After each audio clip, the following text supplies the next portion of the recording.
Paramashivoham. Mahamahavagya, spiritual lullaby for Samadhi.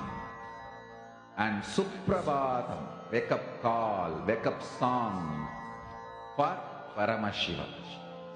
This Mahamahavagya is spiritual lullaby for you to fall into Samadhi. Suprabhatam, wake up song for Paramashiva to wake up in you. Just remember this one powerful cognition. This Mahamahavagya puts me in Samadhi. This is spiritual lullaby for Samadhi. And Suprabhatam, wake up song for Paramashiva in me. For Paramashiva to manifest. With this one spiritual powerful cognition, chant this Mahamahavagya.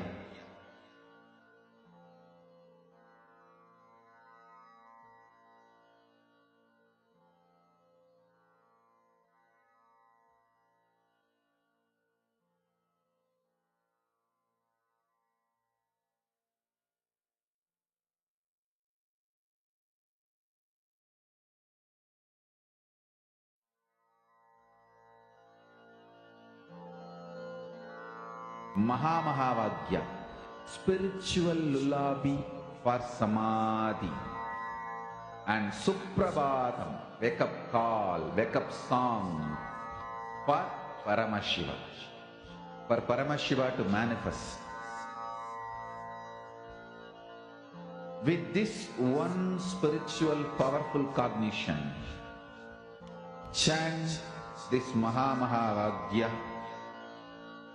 Om Nithyananda Paramashivoham.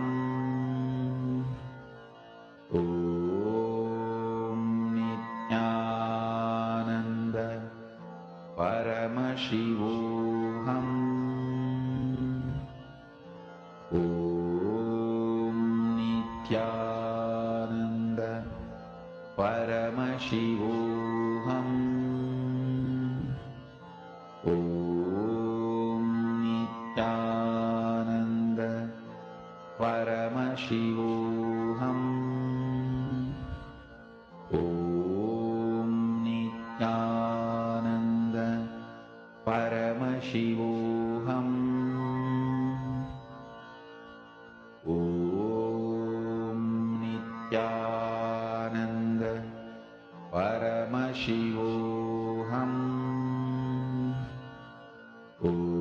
Om Nithyananda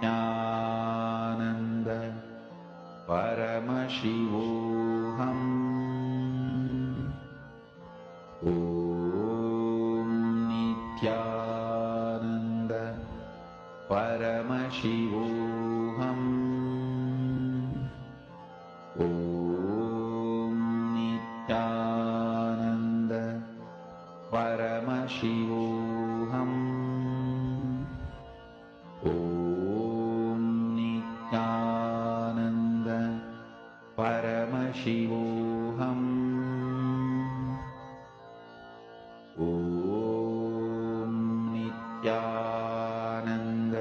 Paramashivoham.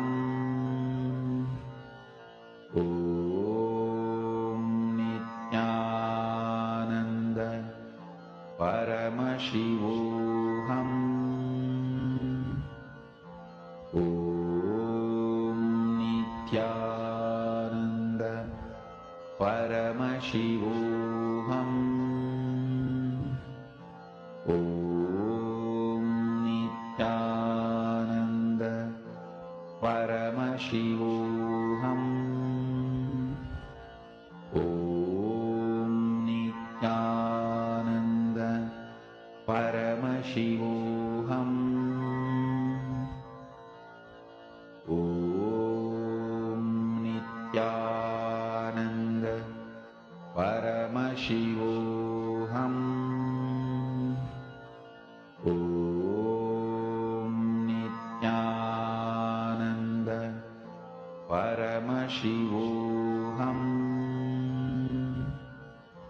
Om Nithyananda Paramashivoham. Om Nithyananda Paramashivoham. Om Nithyananda Paramashivoham. Om Nithyananda Paramashivoham. Om Nithyananda Paramashivoham. Om Nithyananda Paramashivoham. Om Nithyananda Paramashivoham.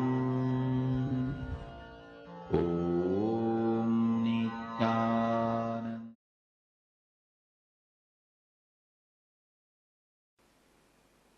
See, prana is the energy which your body absorbs while you are breathing. Please understand. Prana is the energy your body absorbs while you are breathing.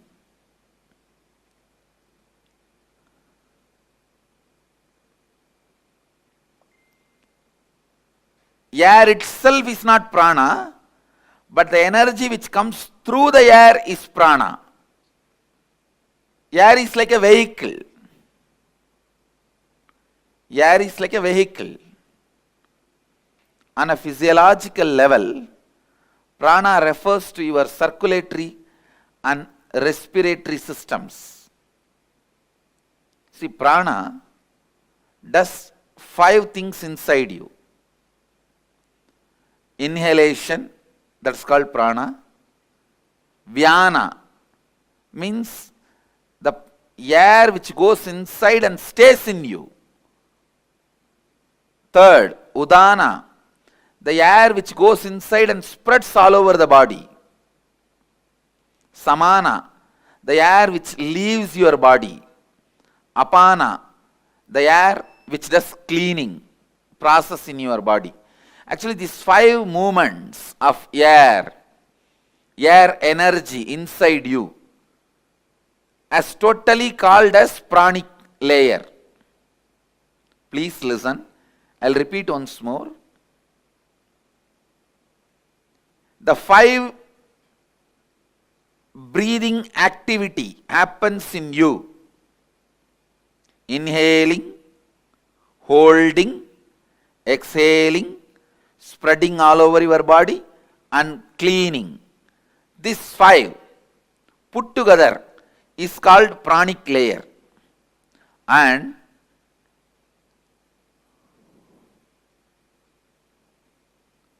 all the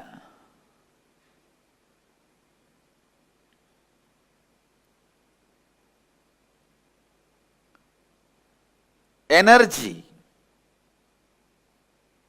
which happens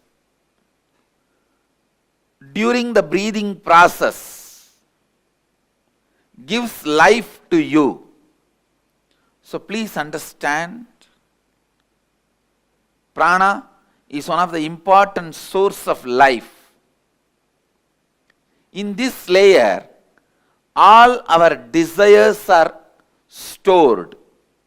Desire related patterns, desire related engrams, desire related samskaras are stored in this layer. Please listen. Listen carefully.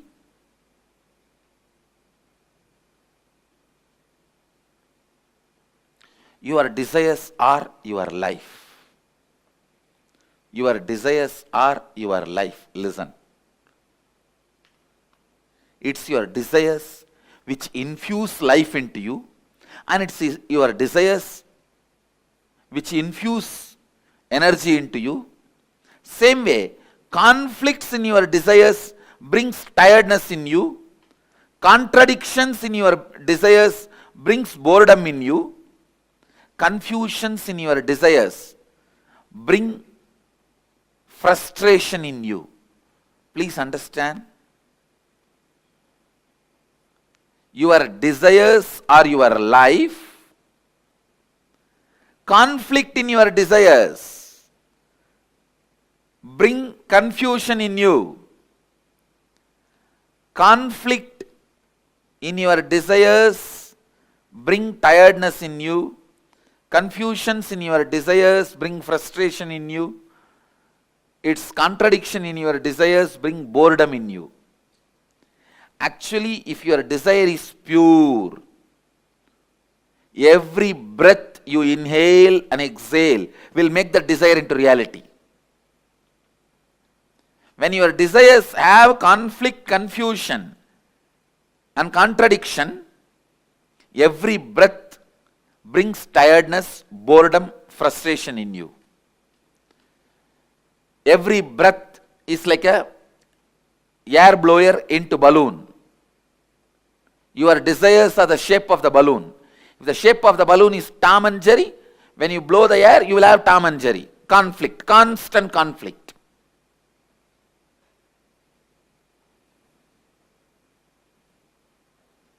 If the shape of the balloon is just round, when you blow the air into that balloon, you will have a round balloon. The shape of the balloon is tall. When you blow the air into it, you will see tall balloon. Your breath infuses energy into your desire. So the one and only thing you need to do in your life is not giving up desire, but removing the conflicts, confusions, contradictions in your desires. Please understand, renunciation is not giving up your desires, it is giving up conflicts, contradictions, confusions in your desire. Now, again, awakening your Kundalini Shakti, infusing into your pranamaya, breathing layer, will make you get out of these conflicting, confusing, contradicting patterns. Please understand, whenever you become powerless in front of a desire, that becomes conflict, that becomes confusing, that becomes complicating. Listen carefully.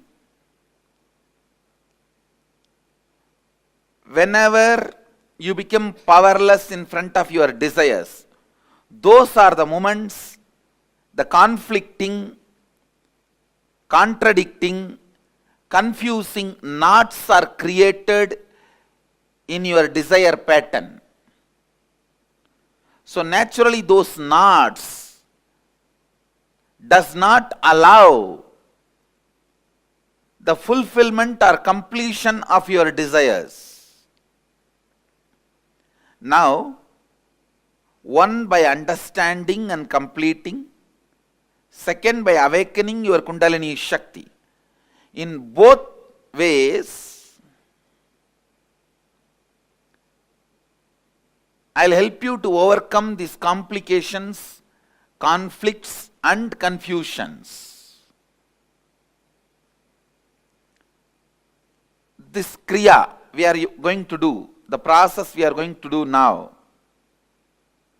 is a very powerful process to awaken your Kundalini and your pranic layer, so that you can be free from all this conflict, confusion, complications of your desires. So listen, the first step, listen to the first step. Inhale as slowly as possible.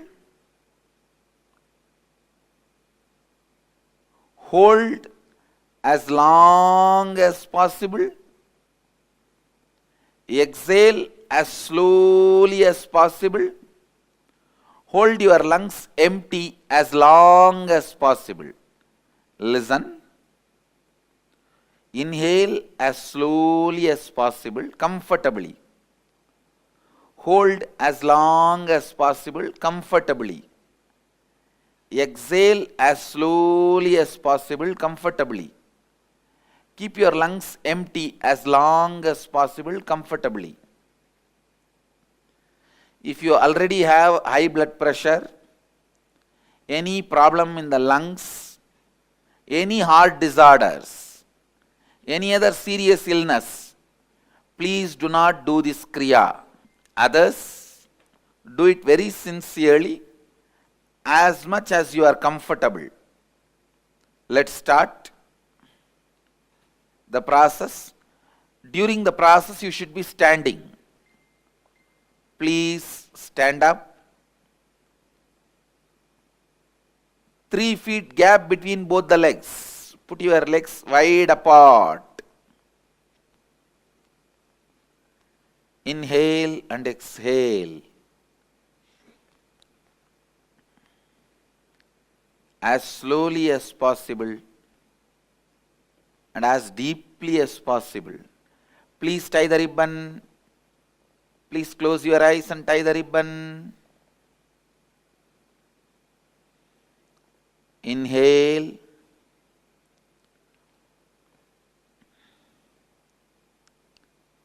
As slowly as you can.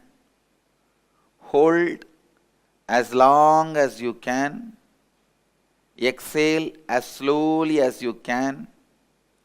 Hold the lungs empty as long as you can. Again start inhaling as slowly as you can. Please start. Continue again. After a few minutes of break, the same breathing process. Others, please continue as slowly as possible, as comfortably as possible.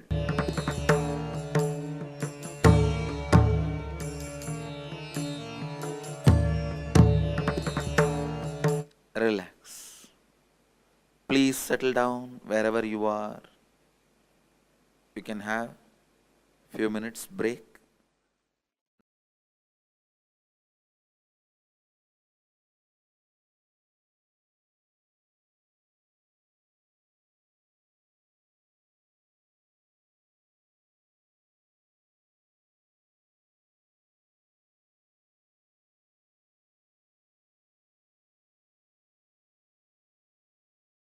Om Nithyananda Paramashivoham. Om Nithyananda Paramashivoham. Om Nithyananda Paramashivoham. Om Nithyananda Paramashivoham. Om Nithyananda Paramashivoham. Om Nithyananda Paramashivoham. Om Nithyananda Paramashivoham. Om Nithyananda Paramashivoham.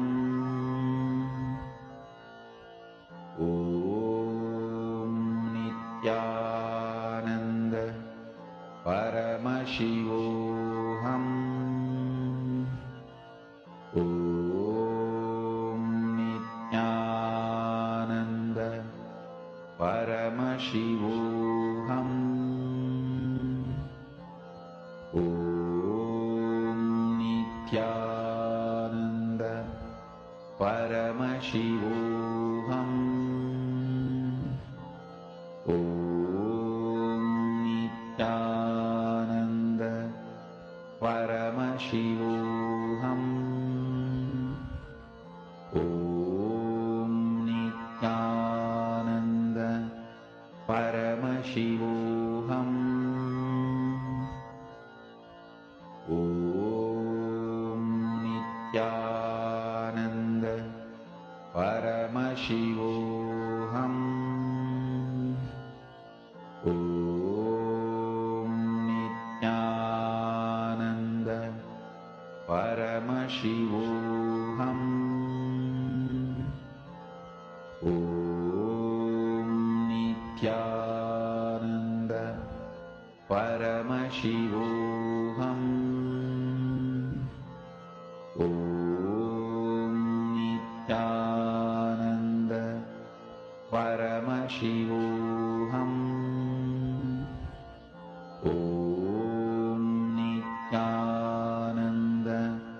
Paramashivoham. Om Nithyananda Paramashivoham. Om Nithyananda Paramashivoham. Om Nithyananda Paramashivoham. Om Nithyananda Paramashivoham. Om Nithyananda Paramashivoham. Om Nithyananda Paramashivoham. Om Nithyananda Paramashivoham. Om Nithyananda Paramashivoham. Om Nithyananda Paramashivoham. Om Nithyananda Paramashivoham. Om Nithyananda.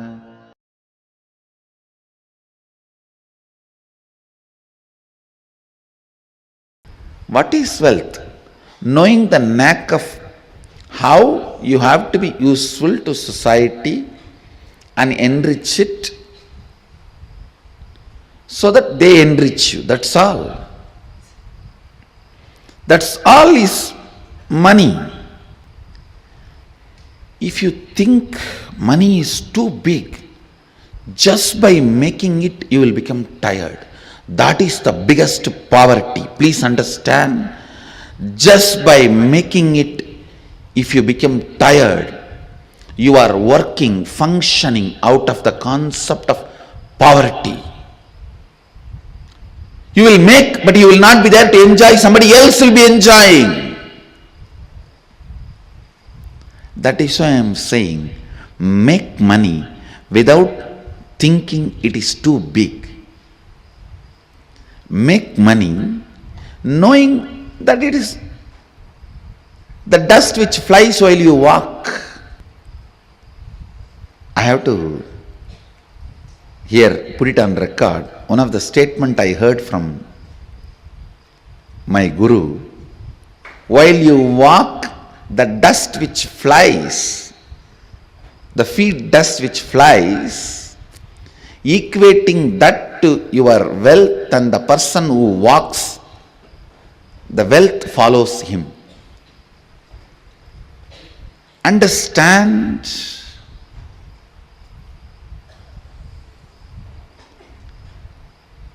The powerfulness you demonstrate, the powerfulness you carry in your thinking, in your feeling, in your words, in your action, the side effect of it is wealth. The side effect of it is wealth. The moment you think wealth is important, you will become tired by achieving it. Becoming tired by achieving it means you will feel cheated. Please understand, you will feel cheated. Understand, always be clear. Your focus should be on the powerfulness and awakened state of your being, and push through your life. As a side effect, wealth will be overflowing, you will be enjoying it.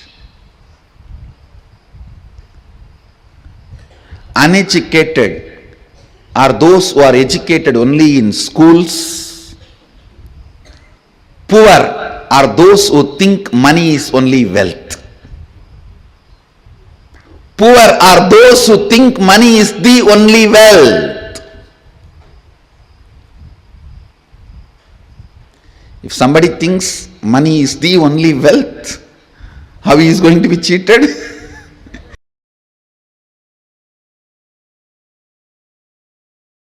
Wealth, creation and sustenance.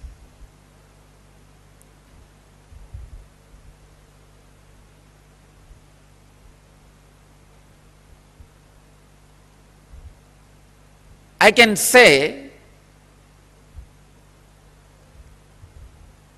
life can be equated to two things. One, the ability to achieve what you want in the inner or outer world, or just getting stuck in both the world.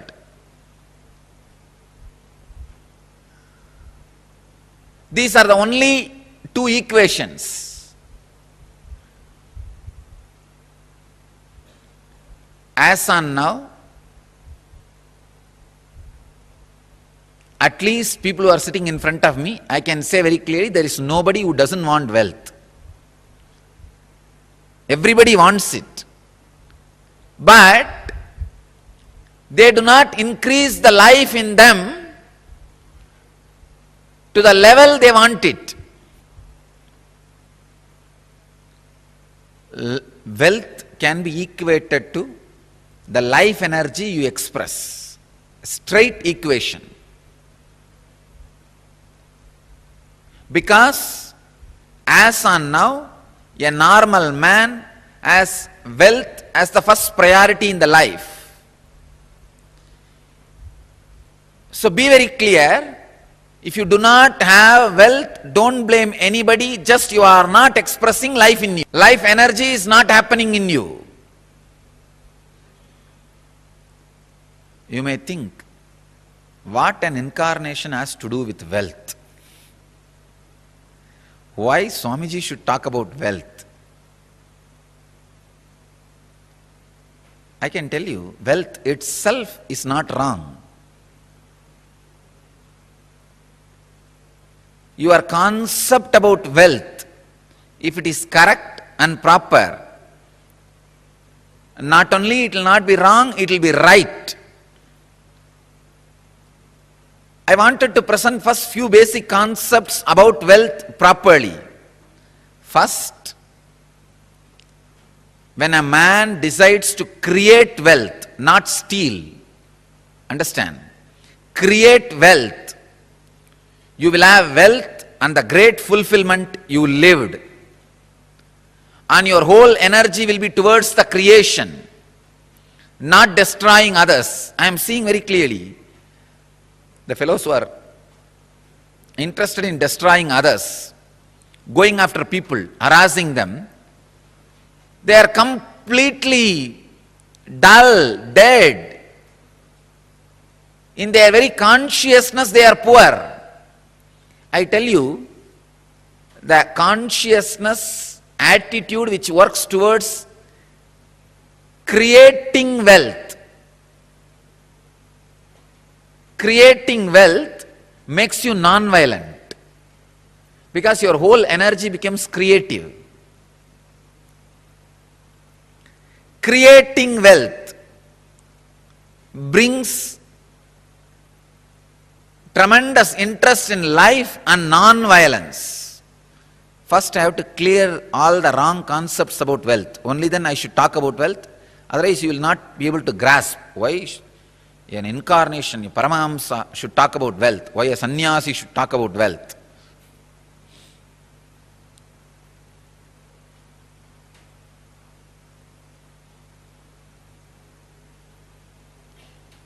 Only he can talk about wealth because he has gone beyond wealth.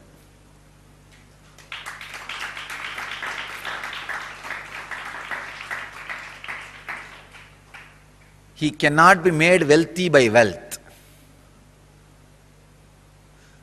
Only a man who cannot be made wealthy by wealth has a right to talk all the secrets about wealth.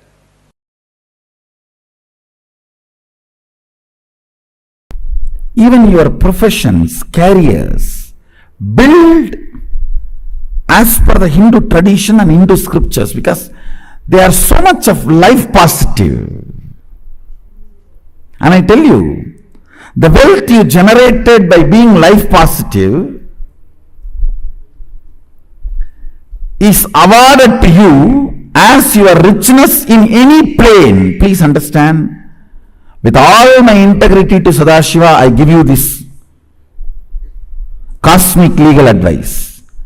For example, if you are a doctor, an ethical doctor, and you are serving the life and making money, that wealth comes with you even when you go to Kailasa or Swargaloka, or when you come back to planet Earth. Please understand.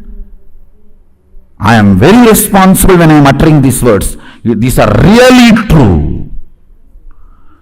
But if you kill somebody, murder, sell alcohol, or sell meat and make money, not only that wealth will not come with you when you move to different planes, that sin and the torture and the suffering follows you wherever you go. One of my close disciples who listens to my words, I told him, see, I can relieve you from any sin, but don't run non-veg hotel. Even I will not be able to help you handle when you leave the body. He listened and left it. Left the non-veg hotel. That was his profession, his bread and butter. But he said, Swamiji, you said, that's all, no more.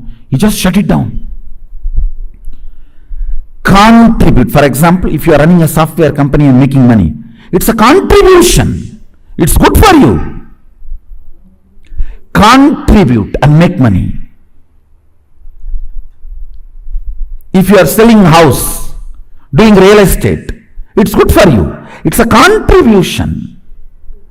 In that, making profit is not wrong. But fundamentally, it should be contributing to humanity.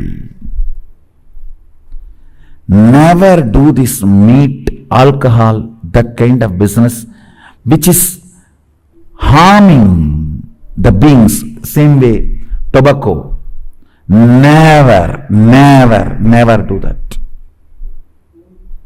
Tobacco, alcohol, and any of the violence related, like killing animals, or even the violence based silk, the silk which need to be produced by killing the silkworm. No,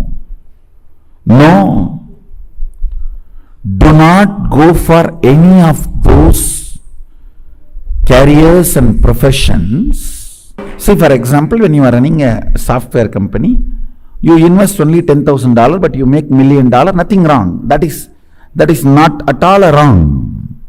That's not at all. That wealth will come with you even when you move to a different plane or when you come back. Any wealth generated by contribution always comes with you. It is permanent. Never create a wealth based on violence. For example, you are a teacher. You teach good things, not bad things. Of course, if you are teaching to kill, that will not be a good money.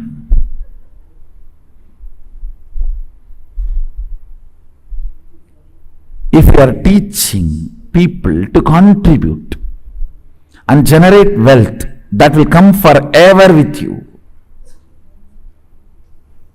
Anything done by contribution, addition, will come with you forever.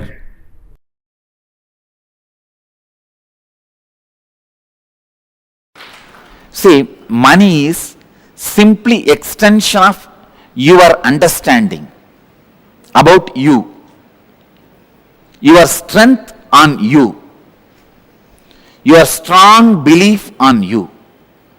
I am not talking something impractical, please understand. No, I am not talking anything mystical or impractical. Whatever I am talking is a formula. It is not just miracle happens only in my life. It is a formula which can happen in every one of your life.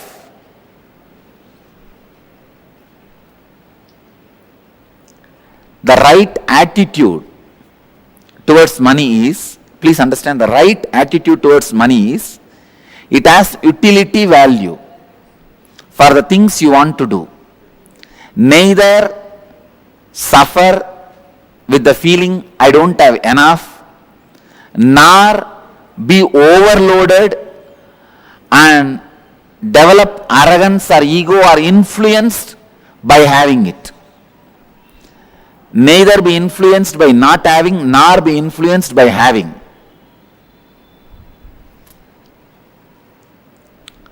It is such an awareness game.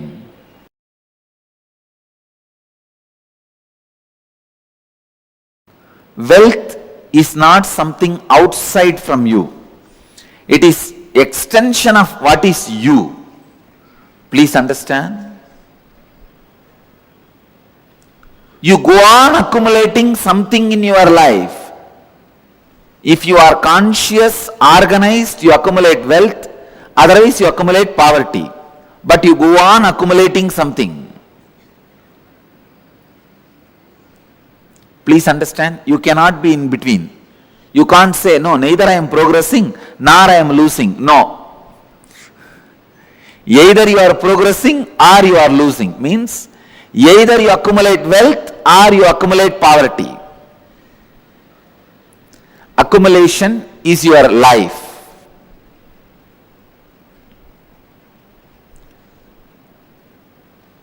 Wealth is not something outside you, it is extension of you.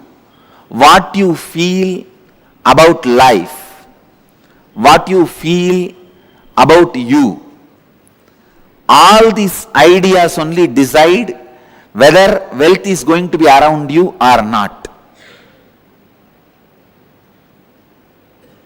People usually ask me, why is Swami teaching about wealth to us?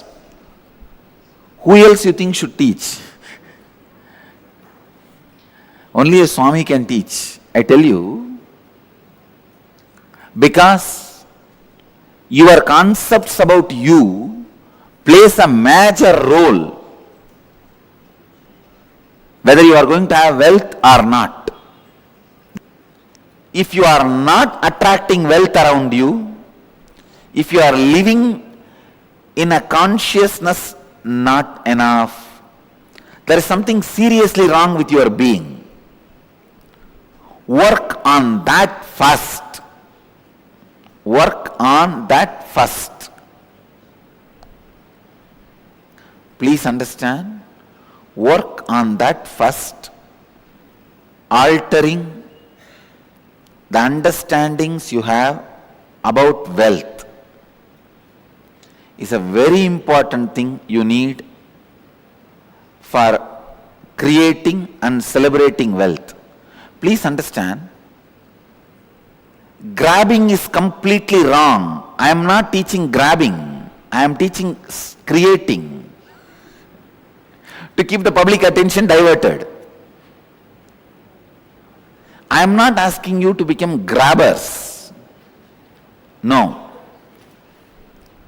Creators are totally different from grabbers. Here I am asking you to become a creator.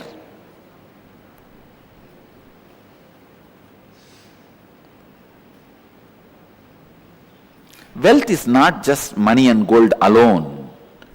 It is the space in which you feel abundance.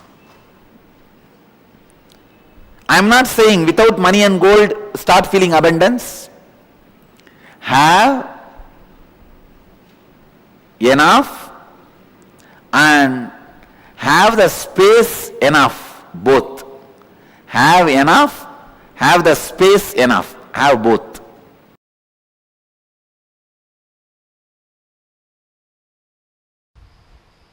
Wealth,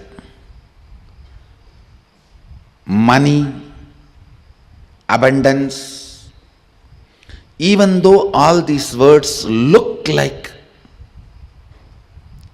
they are same or synonymous, it is not. Please understand, money is directly controlled, manipulated by few people who keep that concept alive. When brilliantly, intelligently, few people play with your greed and sell you some concepts and make you work for those ideas, that is money.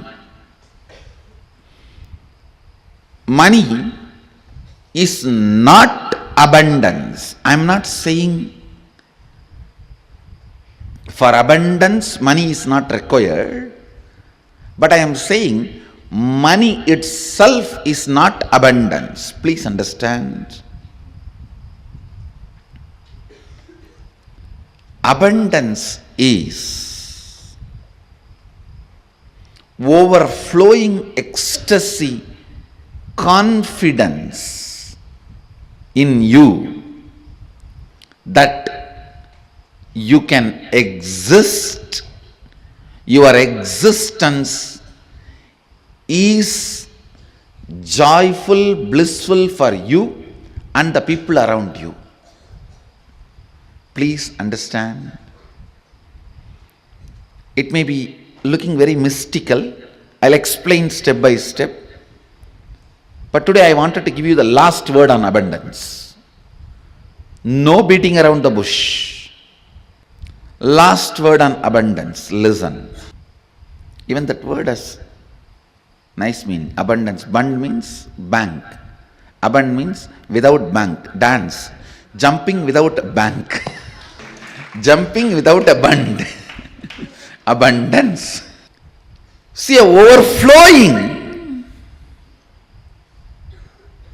excitement, intensity about your existence is wealth. Understand? Overflowing abundance about your existence, which expresses as your health, as the confidence to make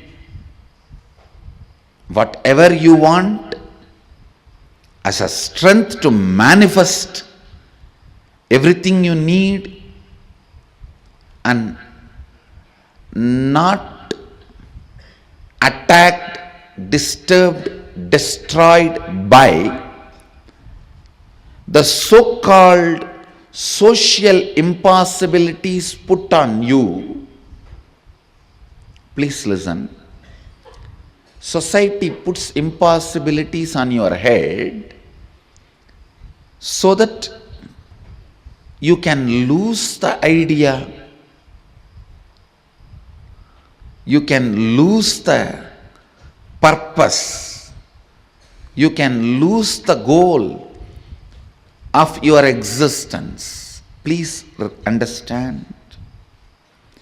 Man who remembers his purpose and goal can never be manipulated or controlled. He will always be living in abundance. If you want to enslave somebody, first thing you have to make him forget his goal. The man who remembers his goal is the wealthiest man in the world. He is the most wealthiest man because continuous remembrance will create an ability to manifest. Some of the basic truths about abundance need to be internalized. Please understand. The real abundance is awakened feeling. That's the essence. Experiencing awakened feeling physically, mentally, in the muscle memory level, biomemory level, and bioenergy level. Experiencing awakening is abundance.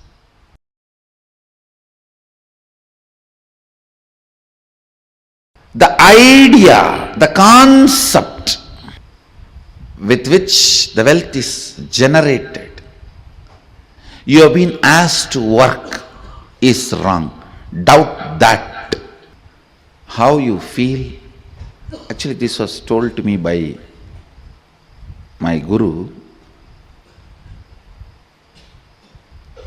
If you feel every rupee added to you makes you more rich, you should feel much more richer by every long breath added to you.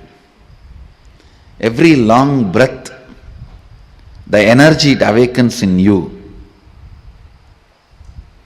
energy it radiates through you, is equivalent to every rupee accumulate. He told in the sense of that the Kundalini energy which is functioning in your system is more important than wealth. Let me explain more detail. Please understand. Poverty is nothing but deciding to live without finding solution for your problem. Somebody came to meet me.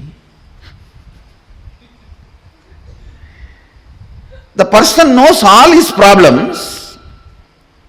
Almost 6-7 hours we were discussing only his problems. He himself says, I am not interested in solutions, Swamiji. I told, be aware of negative people. They will find a solution for they will find a problem for every solution. See, if you go to a positive person, he will find solution for every problem. If you talk to negative people, they will find a problem for every solution. And still, after talking to negative people for hours, if you are not drained, you are an incarnation.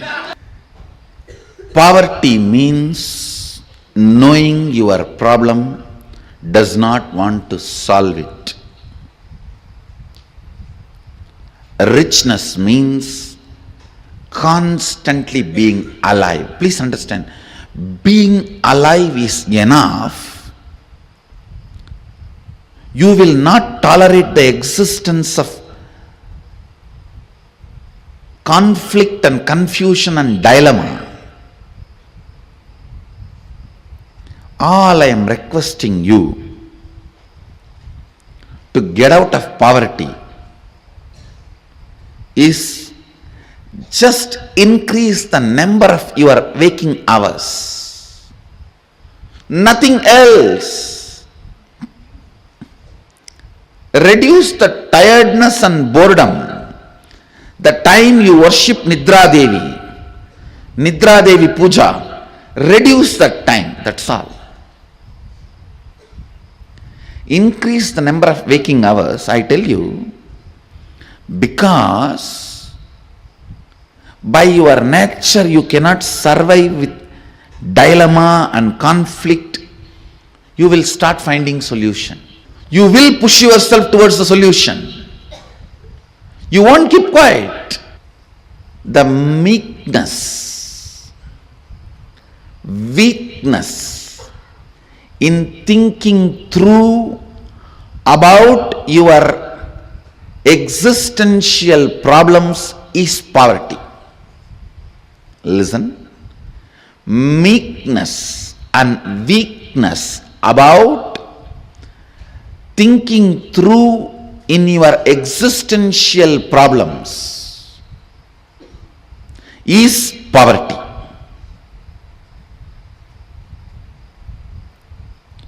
Poverty is nothing but resistance to life. Poverty is nothing but directly, indirectly cherishing and enjoying death. That is why for abundance webinar I have kept Keshavartha Murti here. By killing death only you will manifest abundance.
Wealth as per Hinduism.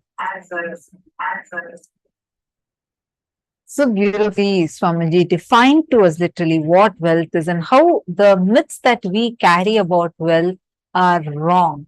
Wealth is not something wrong. Being wealthy, wanting to be wealthy is not something wrong. I know we all generally normally think that, oh, it's a very common misconception that we carry. Like almost poverty is equated to, say, sacredness, being spiritual. No, it doesn't work that way.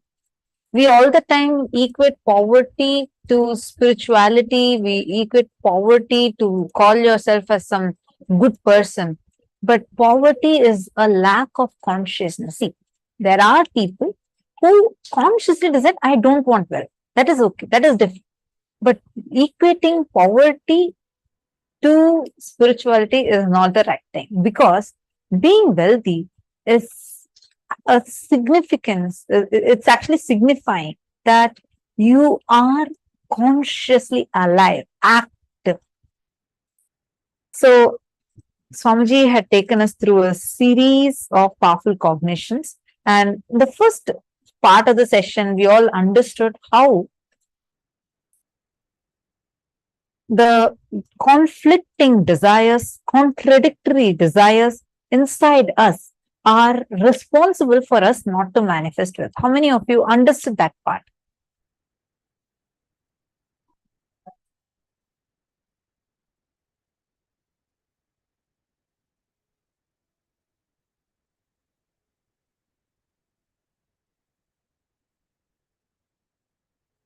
Yes, yes. Okay, great. So now we are going to understand this step by step.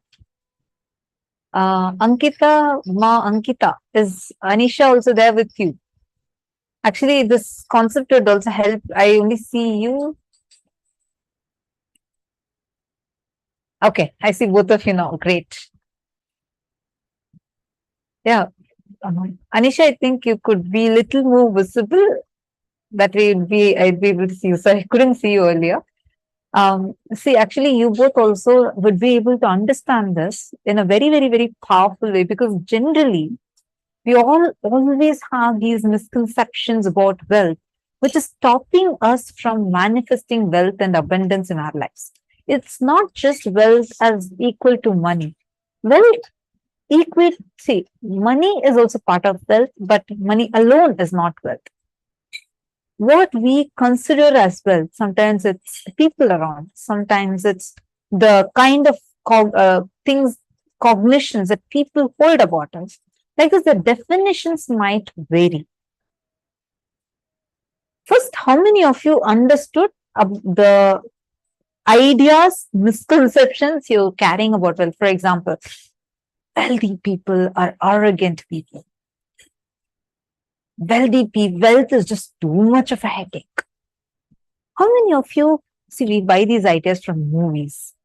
We see always these, that we are villain, especially South Indian movies. If you had seen, you definitely know what I'm talking about. The villains would be portrayed as like most like a very rich person, and they'll be very arrogant, and they would be the type of person who's planning, scheming, and attacking, whatnot. Subconsciously, we started thinking, many people started holding wealthy people are very arrogant people. Wealth brings arrogance with it. Getting it? How many of you have such cognitions inside?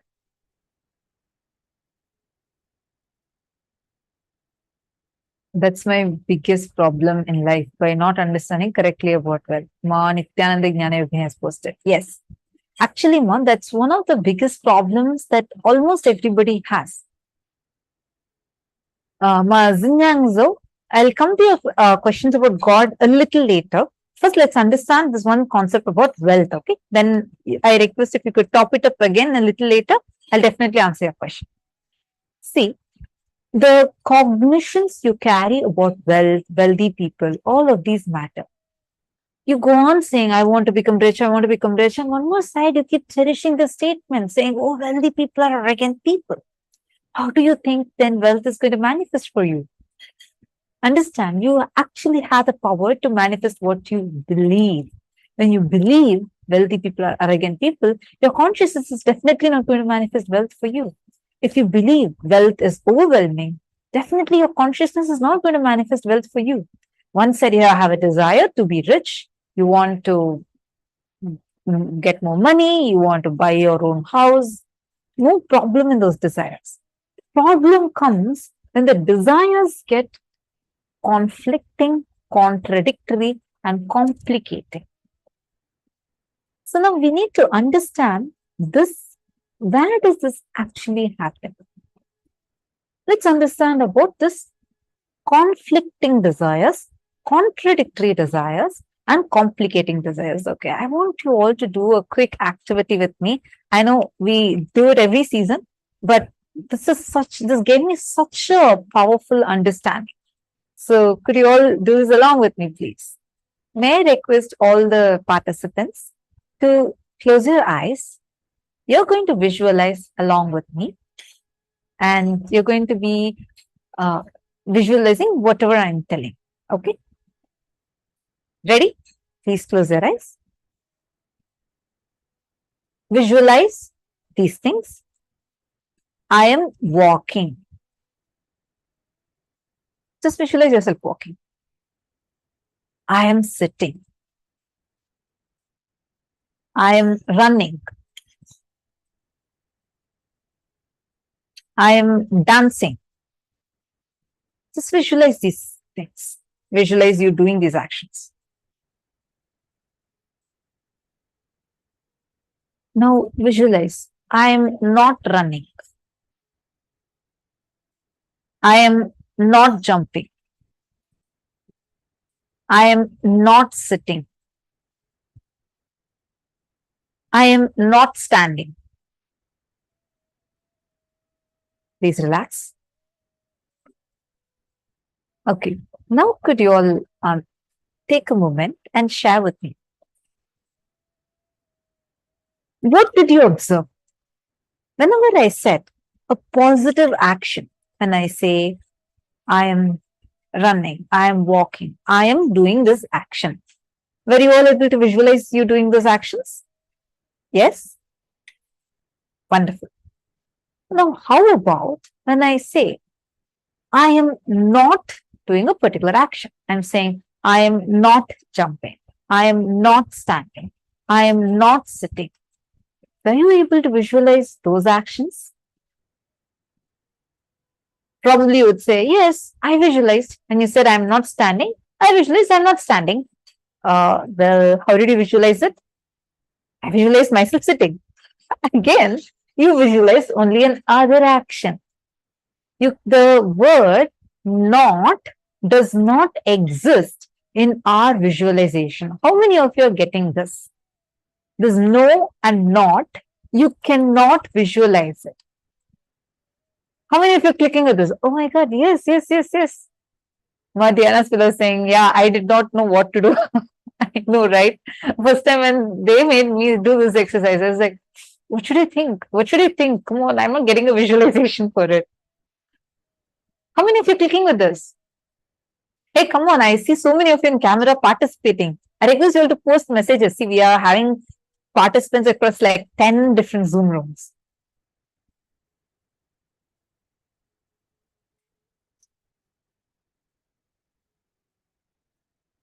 Okay. Yes, clicking. So I visualize other actions. Yes, Ma, when you said negative action, I visualize the opposite action. Exactly. Here comes the point. We go on saying, I am not poor, I am not going to be poor, I don't want poverty, and visualize, and think, aspire that you will become rich. You are empowering poverty when you keep saying, I don't want poverty. Your mind, your brain does not cognize the word no. When you say, I am not wanting to be poor, I do not want poverty, you visualize poverty. It's not just visualization alone. It is what connects inside of you. Your consciousness goes on empowering poverty, poverty, tatastu, tatastu, tatastu, so be it, so be it. And you manifest poverty as reality, and then you have a complaint. God is sitting somewhere and conspiring against me and making me so poor. Who's conspiring against who? We are doing it to ourselves by going on cherishing the type of thought current called as the contradictory thought current. In the same sentence, you have desires that are contradicting each other. Simple example. I want to get rid of this headache. That sentence will never get you rid of headache, because every time you say that sentence, you're empowering your headache. One side you are desiring to be healthy. One more side you're desiring headache. How will that healing happen? How many of you are understanding this? See, this is an important subject, because today the wealth manifestation, if you click with this, any desire you have, it can become a reality. How many of you are understanding this example? We go on thinking, saying that I want to become healthy. I want to get rid of the headache. I want to get rid of my poverty. I want to get rid of my loans.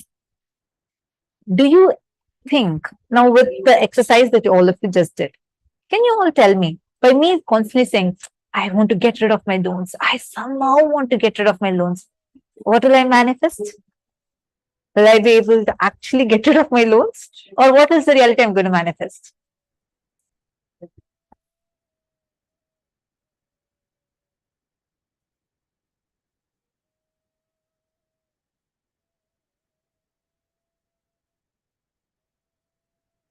By constantly saying that I want to get rid of my headache, what exactly am I going to be, by constantly saying I want to get rid of my loans, what is the exact reality I'm going to be manifesting?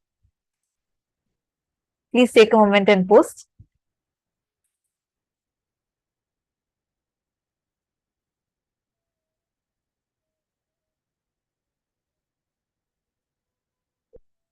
Correct. Madonna has posted that will only manifest more debts. Exactly. Madiana's below, more loans. Exactly. You all got it right. See, you constantly cherishing two opposite desires in the same desires, meaning they're contradicting each other. These type of desires are called as contradictory desires.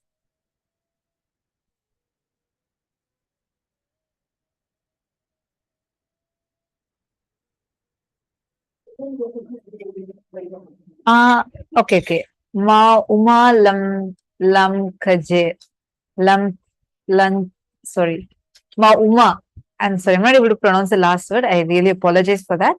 Ma uma, you have posted another example saying you have a conflict between spiritual and material desires.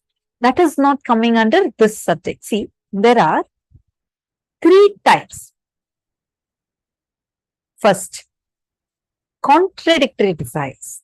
Same desire, you have two contradictory thoughts within that one line. Means the sentence is contradicting itself.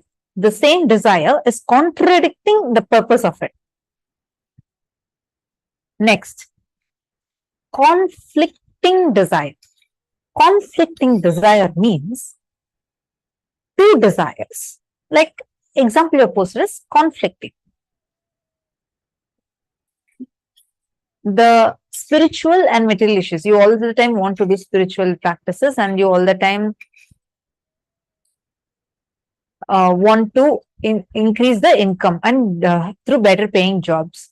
See, first of all, these two are not conflicting, but right now you feel these are conflicting. Let's address it as conflicting desires. So this is conflicting desires. Third category means, see, conflicting, are you all understanding? First, are you all clear with contradictory? Contradictory desires. Same desire, you have two different, like you have a desire to become healthy, but you go on empowering your headache. So your desire is one, but what you're empowering through the desire is contracting to the very purpose of the desire. Because your mind does not understand, no. I want to be rich is different from saying, I want to get rid of all the loans. I want to get rid of all the loans. That I want to get rid of the loans is a contradictory desires. Conflicting desire is night you decide, I got my new yoga clothes. I got a new yoga mat. I have all the equipments ready. I even got new gym equipments. I kept my alarm, everything I'm keeping it. Tomorrow, see, I'm deciding that I'm going to become healthy, fit, and you prepare everything and tell yourself, I am going to do yoga tomorrow. I'm going to do a heavy workout tomorrow. Go to sleep. Tomorrow morning alarm goes off exactly in Brahma Muhurta time. And what happens inside you? One more desire just jumps off. That's this. I desire to sleep a little more. And that little more extends, and you miss yoga in the morning. Now, these two are conflicting desires. Once you want something, and one more time you want something else. How many of you are understanding this? At one morning, you feel all up and alive and say, come on, I'm going to achieve things today. Today is going to be a great day. I am visualizing by the end of this year, I should become my own boss. I have to be a CEO. I have to do this, this, this, this. You empower yourself with those thoughts. You plan your day with all that. By evening, you just come back from the office and you just say, hell with all these. Let me not deal with these things. I just don't want job. I don't care of any of this. Let me just go sit somewhere, just leave all this and run away. Just sit and relax and enjoy. Once you're aspiring to take on more work and become a totally active person, all want to be the CEO doing so many things. By evening, you just want vacation. How many of you are catching this? Two different desires, but are conflicting with each other. It's called as conflicting desires. How many of you are getting this? Come on, all of you, please post in the chat if you are able to understand.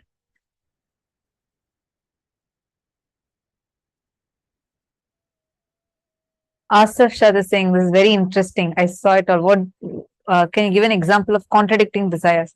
Asaf, are you understanding what is contradictory now? I saw your message late.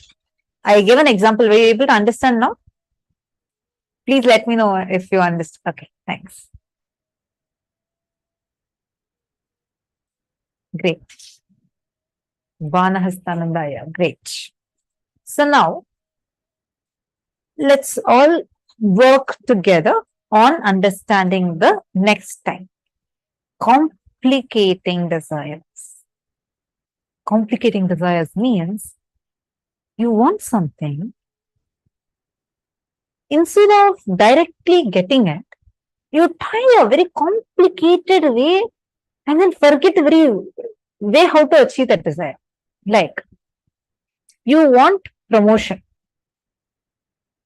Instead of focusing on working in a straight line, meaning you working intensely and increasing your efficiency, whatever, and achieve that promotion, you go on working in the opposite direction. You go on thinking that, okay, I'm going to first impress my boss, I'm going to impress my manager first, and then I'm going to be getting good name from him, and then I'll do this, then I'll do that. By then you're going to forget the original desire you started with.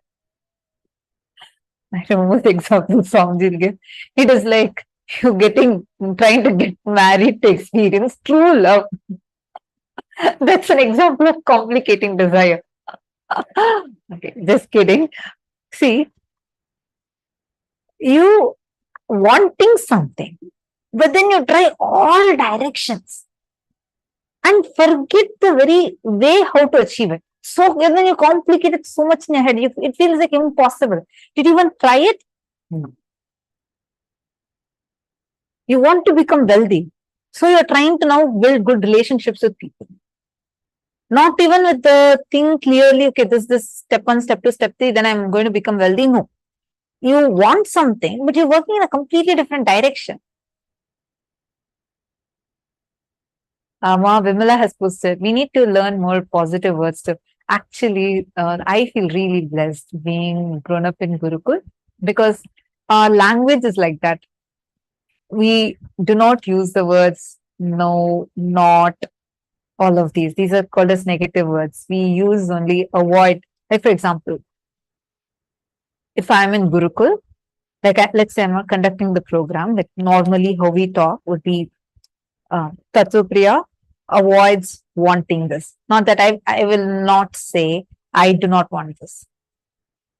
Actually, we talk, that's actually called a Sat Bhasha. That's exactly what we all learn in Gurukul, and that's how we talk. We say zero, avoid wanting.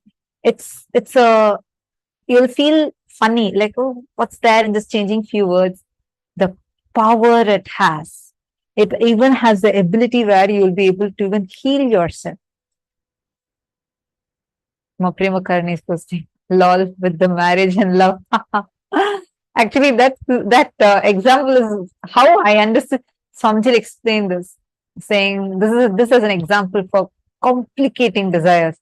With this example, I understood what complicating desires mean. Okay, see, same thing for wealth, same thing for health. You want to become healthy, but then right now you first are looking at you say that you really want to become healthy. You go on visualizing and saying, I really want to do all these things. Then you just are right now working on you going to your friend's house. Like it's like not a straight thing. You think first I'll go be with my friend, then I'll inspire her, then I'll go to gym along with her. But that then never happens. You are, instead of doing this, you try to come all the way around and try to touch your nose. It's sometimes never going to happen. And you complicate it and you feel like almost impossible. How many of you understand complicating desires?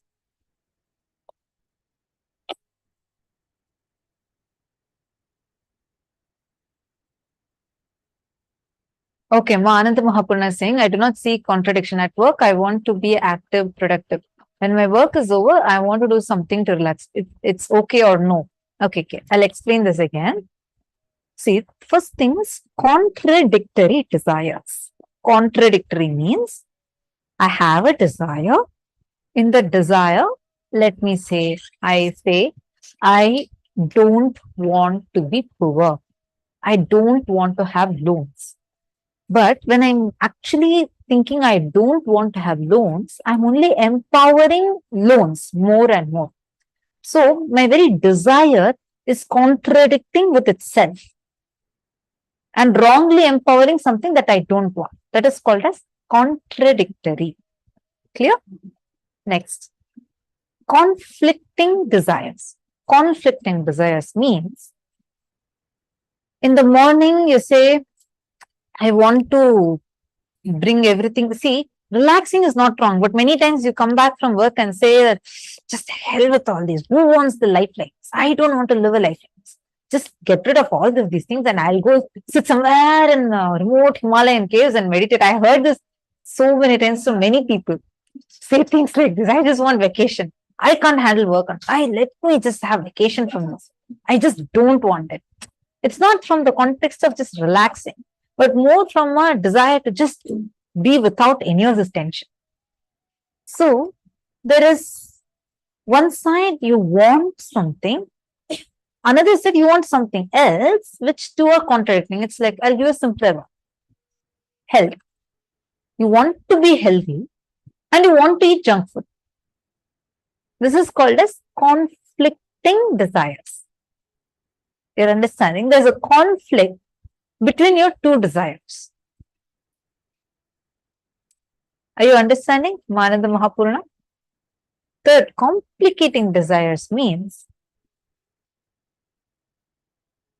you want to achieve something, but You don't even approach it straight. You go all directions. By that time you go through all directions, you forget the very reason why you started.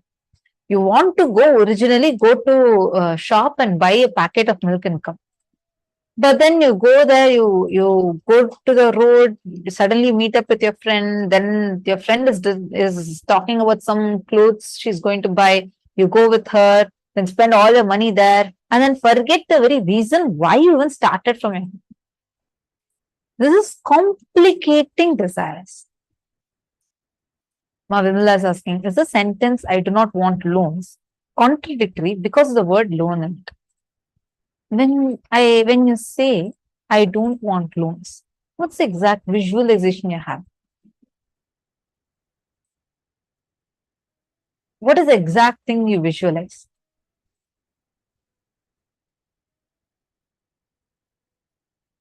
You visualize loans, you struggling with loans, something to do to empower that loans more and more. Then it is a contradicting desire because that is what you are. It's actually creating an opposite effect of what you originally want. Okay. Glad that all of you are understanding. Would be really lovely to have more of your participation. All the participants, I request all of you to intensely participate. See, wealth is not something outside you. It is an extension of you. Understand, listen. What you feel about life, what you feel about you, all these ideas decide whether wealth is going to be around you or not. In Brihadaranyaka Upanishad, sage Yajnavalkya says, Nava are vittasya kamaya vittam priyam bhavatyatmanastu kamaya vittam priyam bhavati. Verily, for the sake of wealth, my dear, is wealth love, but it is love for the sake for the self, where the very reason you approach wealth should be from the context of you wanting to be active in life, not from the context to earn wealth. We all usually approach wealth from the context of earning wealth. Like you say, you want to go on earning wealth. Earning wealth for what? You want to enjoy it. It's like you go on spending your health and try to earn wealth, thinking one day you'll enjoy it. But by the time you get retired, you start giving that wealth back to trying to get your health back, and you never actually get to enjoy wealth. Working is not wrong. Earning money is not wrong. The context is the thing that matters.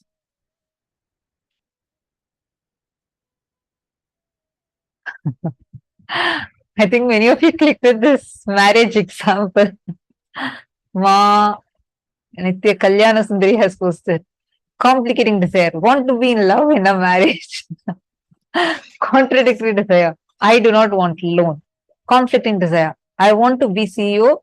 And then again saying in the later saying, just hell with all this. I need vacation now. Exactly. You're right. Priyatna Surkin is asking, so we can figure out if we are holding right visualization or not by constantly checking within what response we get from a visualization. Okay. First, let's address the words itself now. A simple example is, instead of saying, I want to get rid of these loans, if you just say, let me be wealthy with abundance, just the change of those words will create such a positivity in you. Try now. Try closing your eyes and telling, I want to get rid of all my loans. See what's happening in your space. Now try, I want to become extremely wealthy with so much abundance, which makes you feel more expanded.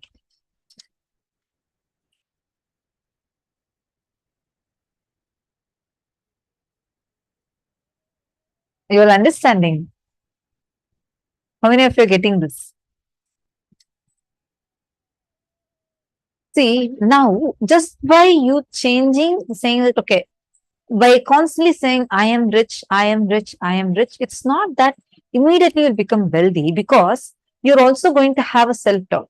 But your desire, you can definitely rephrase. Meaning, you can, it's not just the thing of rephrasing, it is you creating a new desire to replace this. Where instead of saying, I want to get rid of loans as your desire, otherwise your focus will be trying to get, it's not just what you visualize. Understand, visualization is one level, that's all. Even the direction towards what you're working. If you go on saying, I want to get rid of these loans, somehow I just want to get rid of these loans, you will work only for that. But when you say, I want to become rich, wealthy, you will start working in a direction which will make you more rich and wealthy. As a side effect, these loans will go. How many of you are getting this? That's what Mohini Lata. Just by saying that I am rich, I am rich, I am rich, we will not become rich. Understand? This is not just about positive thinking. It is much deeper. Positive thinking works in a superficial level. But what we are working on right now is addressing the very contradictory desire itself. When you say you want to get rid of loans and work in the direction of getting rid of loans, you are working with the negativity only inside you. You know why? Because you are contradicting the very purpose of what you are desiring. You are desiring to be extremely wealthy, like you want to be wealthy. The way, however, you want to visualize, you want to be wealthy. But then there's another part in you which says, I just want to get rid of these loans. Then you'll only try to work as per that, and more you'll keep on removing your loans, and more it will keep manifesting in your life. So first change, you're going to identify where are these contradicting, conflicting, and complicating desires.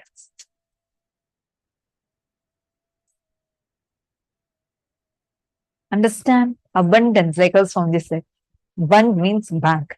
Abundance means jumping without a bank.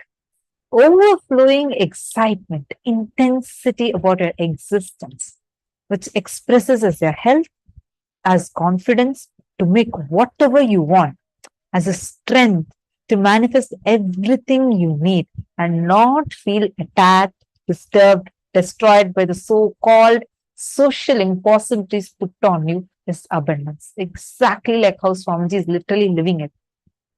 You'll never see the external circumstances ever having the ability to be able to stop Swamiji. So keep thinking this word unstoppable is literally made for Swamiji, because you will never see any of that impact Swamiji, no matter what. Even though Swamiji has been through the worst, brutal Holocaust ever, the entire Hindu Holocaust, literally holographic way done on Swamiji. Still, you will never see Swamiji letting any of that even affect one bit on whether it is his health, whether it is his mission of what he is wanting to do, whatever he is doing, he'll never let it affect. You having the ability to not let anything else affect your excitement, your activism, enthusiasm. That is abundance.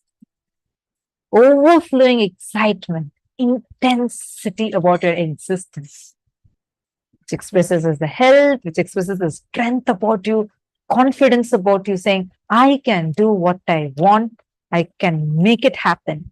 Without any other things, the so-called society's conditionings or impossibilities, even having ability to affect you.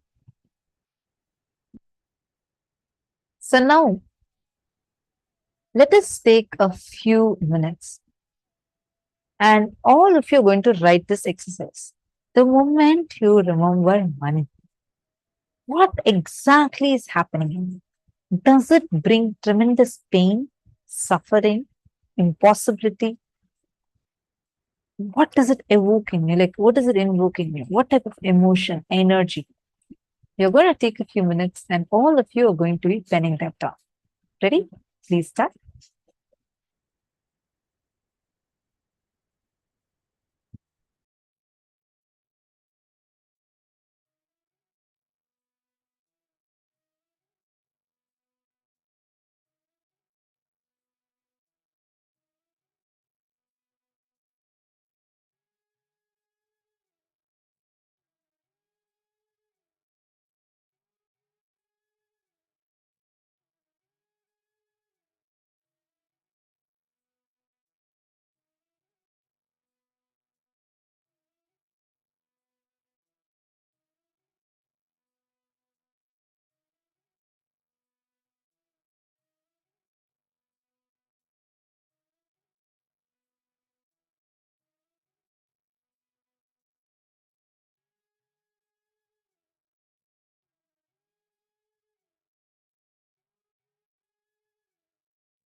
Hope you have written down.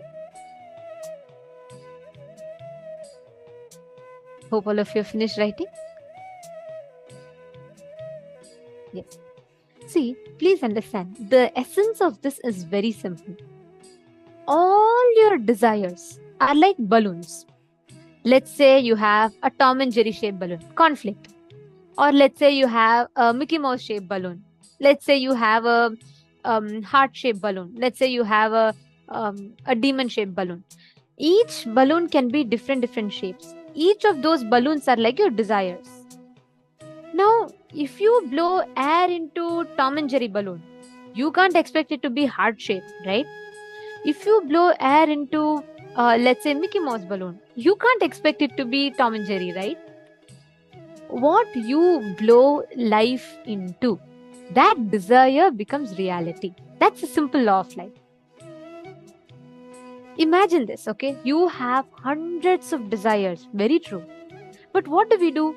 Morning we desire, I want to become wealthy. So we go and blow air, which is give life to that desire of wanting to be wealthy. By afternoon, you drop that balloon, you run to the next balloon. You say, I don't want to be wealthy first, I just want a vacation. Then you start blowing air into vacation balloon. Then what happens? When you're blowing air into vacation balloon, you can't expect the money balloon to become inflated. Life is very simple. Swamiji gives this analogy so beautifully, and I always click with this example. The law of life is same.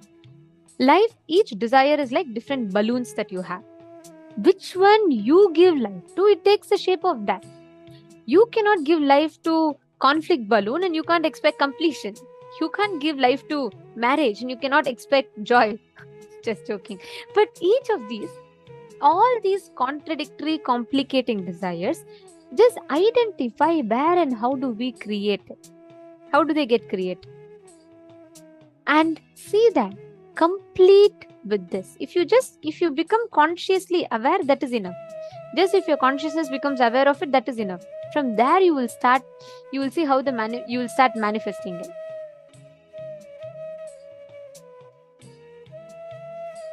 Now, take a few minutes and all of you please write these 3 steps.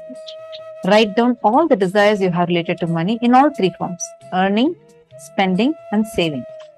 And for each of these desires, identify if you have any conflicts, contradictions, or complications. And then make a list of conflict-free, contradiction-free, complications-free desires and make it everything, especially in the aspect of wealth, in the aspect of earning, saving, and spending. Please start now.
Hope all of you have finished writing.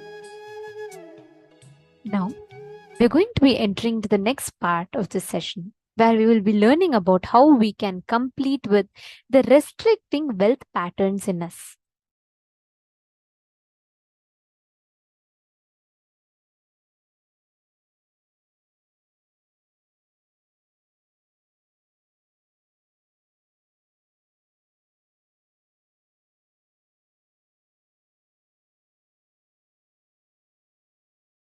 When you say, how will the Awakening Wealth Conscious program help me? It will align your whole thought current and consciousness towards life positive and wealth positive. Now you may be operating from the cognitions of wealth negative. So once your cognitions are aligned, please understand, whether you work or not, even your breathing gives life to your cognition. That is why don't go near bad people. Even if you breathe their air, it is bad for you. They will somehow put the negativity in you. Your whole cognition will be tuned towards wealth positive, life positive. Naturally, you will manifest that in your life.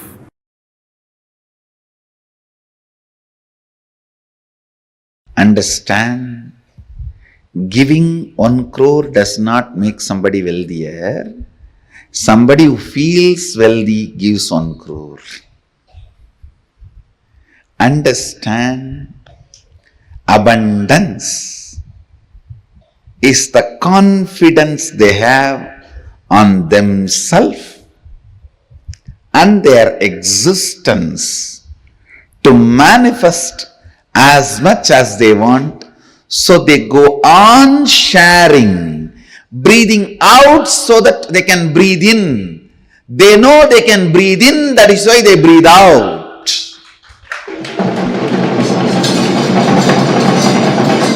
If you are doubting, will I be able to breathe in and hold the breath inside, you will be dead. They breathe out because they know they can breathe in. They share because they know they can generate. They share because they know they can create. They share because they know they can manifest. Understand? Giving 1 crore does not make you wealthier. Person who feels wealthier gives 1 crore.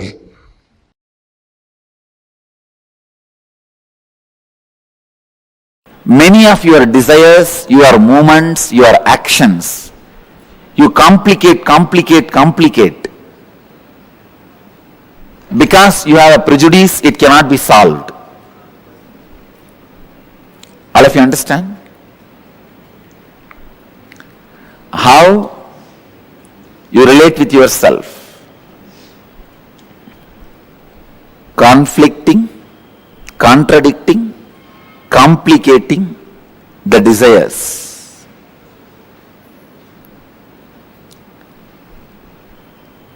I also wanted you to understand how you relate with yourself. In 2 ways you relate with yourself. First, the lower identity or the lower ideas you carry about you, or the higher identity, higher ideas you carry about you. If I have to give an example, very small things sometimes you feel, no, I cannot walk 3 floors and go to my office. So I don't want that job. Sometimes very small things, you complicate it so much and you really believe it is a big problem. I am giving you one example. But look inside, you will see hundreds of examples where such a small thing, because of the lower ideas you carry about you, and same way sometime carry very high ideas about you.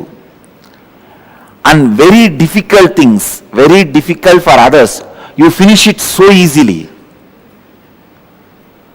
Because the ideas you carry about you.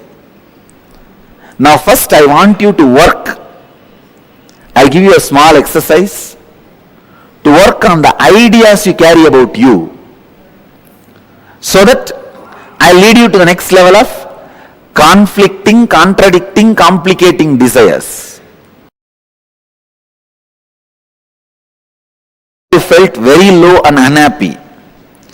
Describe the incident and write down the experience you had about yourself. Contemplate and write down the lowest ideas you carry about you. I am not capable, I am not good enough, I am a failure, whatever you are carrying. Second, recollect the first incident in your life when you had the first idea about money. What were your first thoughts and engrams about money? Third, scan your whole life and identify if you had incidents in your life where you are left incomplete in aspect of money. Means feeling unfulfilled because of money.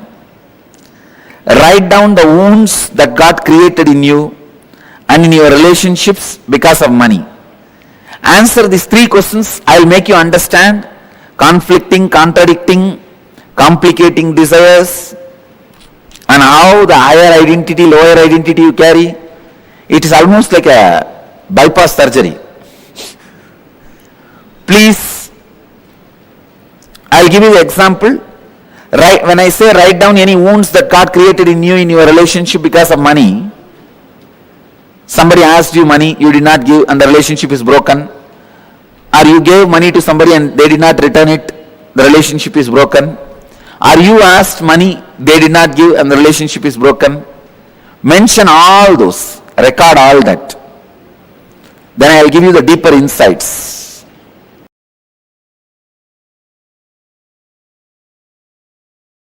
First thing, you do not manifest what you desire, but you manifest what you believe. You manifest what you perceive. You manifest what you cognize. If you cognize struggle as you, if you believe you as a struggle, you will manifest only that. If you believe, if you cognize, if you perceive you as the ups and downs, you will manifest only that in your life. So the first basic truth. So if you perceive yourself as a struggle, you will manifest only that. And you desire health, wealth, joy, completion, enlightenment, stress-free, beautiful, blissful, content life. But you perceive you are not qualified for that, or that is not going to happen for you. You are not capable of taking responsibility for that. Unfortunately, you manifest what you perceive, not what you desire. Unfortunately, you manifest what you believe, not what you desire. Now, this gap, struggle, is what I call incompletions, mental patterns. When the completion starts happening, your perception, your beliefs become your desires. Your desire and your beliefs becoming one is what I call completion. Then simply you start manifesting. What do you want to manifest? Listen carefully. Whatever you want to be, enlightened, healthy, wealthy, whatever, the actual work you need to do is on your fears. Actual work you need to do is on your fears. you are working on many wrong things. You think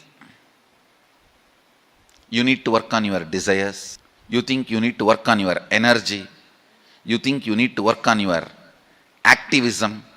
You need to work on your intelligence. No. I am telling you, intelligence is not information.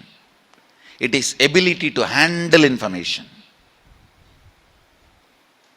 That comes only when you crack down your fears. In the path of enlightenment, if fear is a wall, desire is just a small rope hanging between two poles. Guilt may be a small one thani bush in one corner, which you may not even need to attend. Many things which you may not even need to face, you go on wasting your time on it, working on it.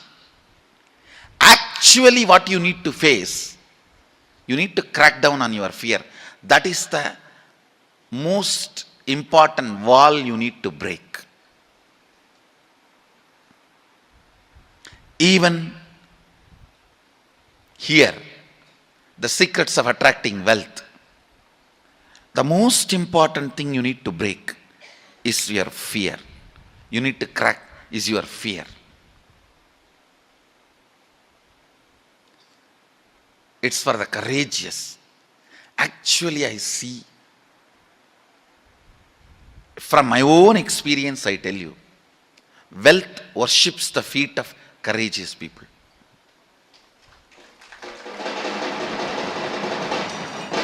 End of the whole secret. You may think, looks too plain, too bland. Internalize your inner space. Internalize this truth. Use this truth as a weapon to beat yourself down. Understand? If you beat yourself with the truth, you will never collapse. You will raise up. Wrong part of you will be broken, destroyed. Not the right part. If you beat yourself with lies and luxuries, you will unnecessarily not only create powerlessness, you will be growing in wrong direction. Drill yourself with this one truth.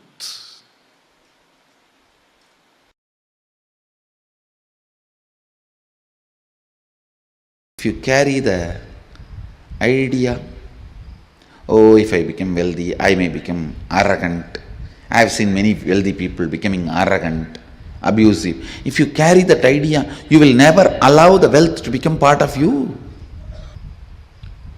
Go deeper into your cognition, biomemory, where the cognitions are stored, biomemory.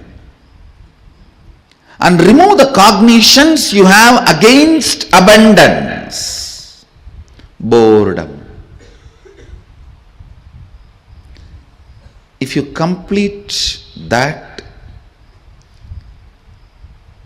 you can manifest multiple powers which will just attract. Please understand, you carry certain magnetic power, magnetic energy field in your biomemory, which is responsible for attracting the type of people, situations around you in your life. Sometimes people come and tell me, I all the time attract the people who abuse me, Swamiji. Means you are enjoying it. You are very happy about the victim feeling. You think that is the best safe identity with which you can survive. No. You are not Sati, you are Parvati. Understand?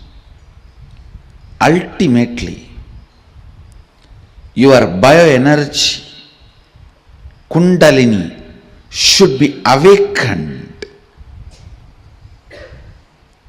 by a proper method.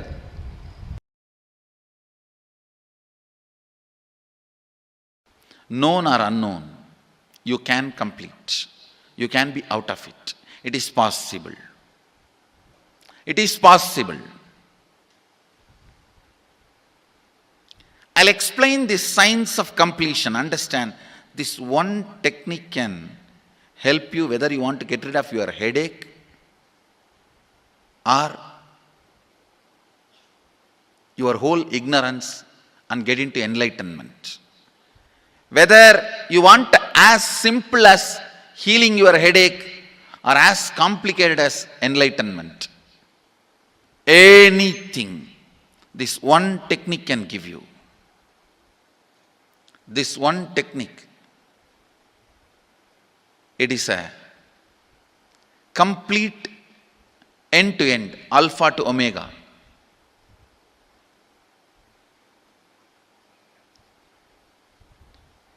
It's from Sadashiva directly. In the Agama, 94th verse, 22nd technique. The chapter is called Shivajnanopanishad and also called as Vijnana Bhairava. Chittatyanta kritir nasti mamantar bhavayet iti vigalpanam abhavena vigalpair uchito bhavet. You don't have to remember. I am uttering every time so that I will remember. That's all. No, it is just to keep the purity of the teaching. I want all of you to know, whatever I am sharing with you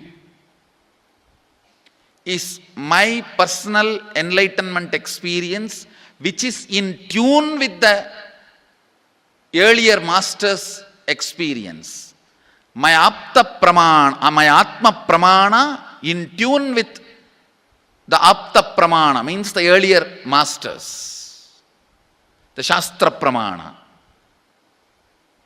Only that can become your Sakshi Pramana. Never learn from a person who does not have Atma Pramana, enlightenment. He will be only Pandit, repeating. Same way, never learn from a person who claims yes, enlightenment, but does not keep his experience in tune with the Shastra Pramana and shares with you. It's always dangerous. Maybe it must have been good for him, but we don't know whether it is good for all of you. The Atma Pramana should always be acid washed with Apta Pramana, Shastra Pramana. Only that can become Sakshi Pramana, experiential reality for you. Never learn from anybody who has only knowledge, not experience. Same way, never learn from somebody who claims having only experience and does not connect, purify, make it in tune with the Shastra and presents it to you. There is always a danger. If you don't bother about the Shastra Pramana, you may be having kakka biryani. Be careful. Listen. To keep the purity of the teachings, I keep the original Sanskrit verses. I'll give you the translation now. Consciously feel within the mind stuff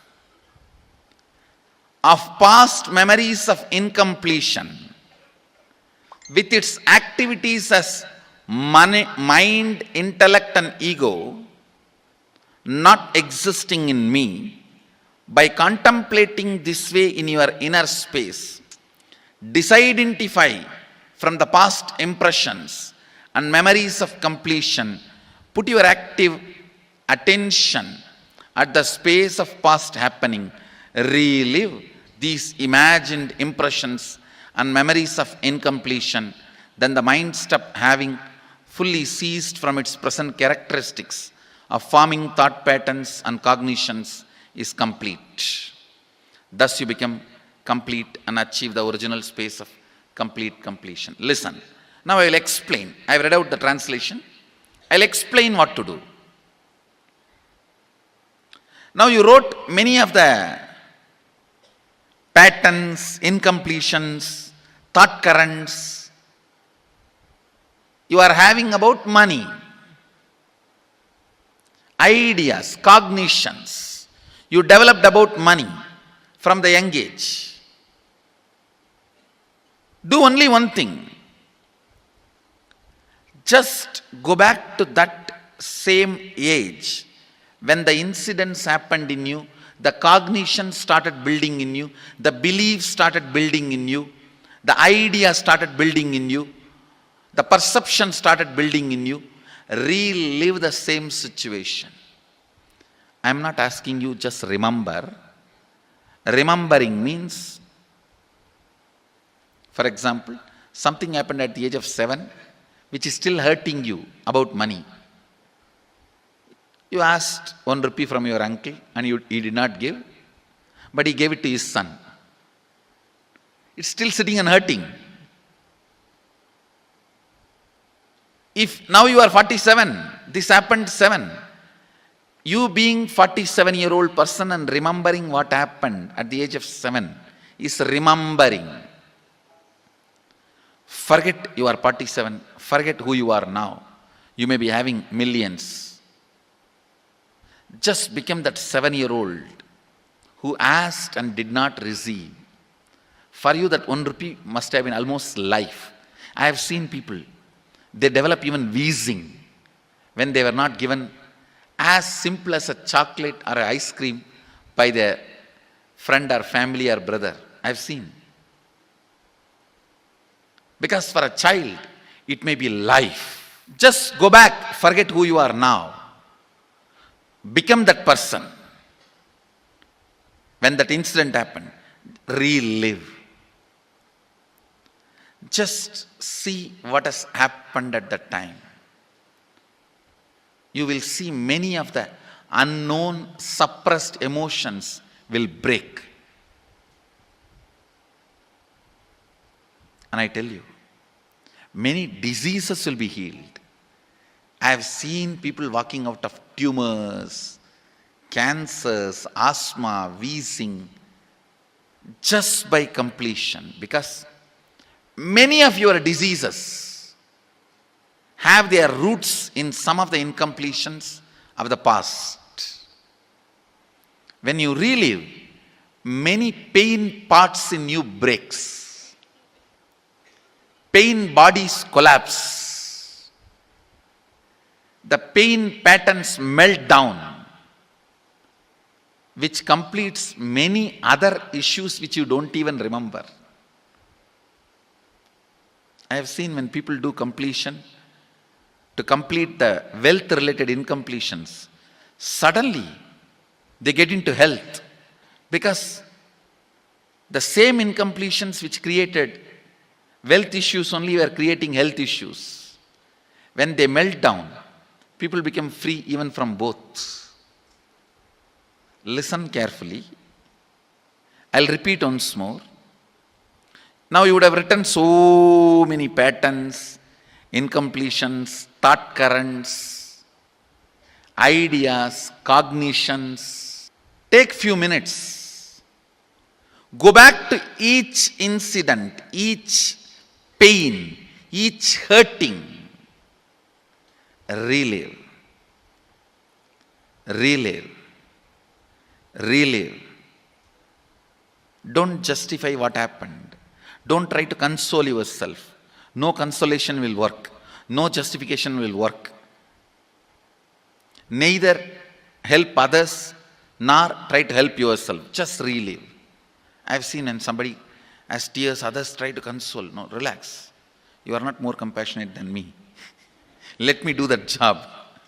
You don't interfere in my job. Let you just go through. Even you don't try to console yourself. That is not going to work. If something has to break inside, let it break. It's okay. When you relive, the powerlessness, incompletion, loses power over you. I'll guide you step by step. And I commit with you, I'll lead you all to completion. And I know how to awaken, trigger the incompletions in you and break them. Help you to relive and relieve.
So beautifully, Swamiji took us all through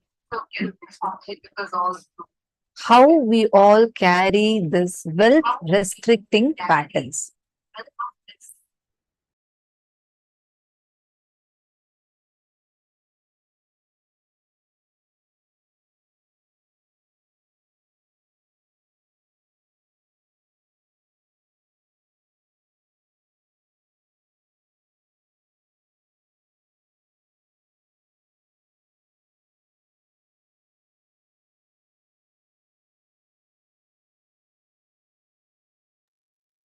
The way how Swamiji explained to us, so beautifully explained it to us, right? The wealth restricting patterns, like whatever you all had written down so far. And we all saw about how the conflicting desires, contradictory desires, and complicating desires in us were stopping us from manifesting wealth. And the limited cognitions we all have been carrying about wealth. All these things have been blocking us from manifesting wealth. Till here, all of us are there together.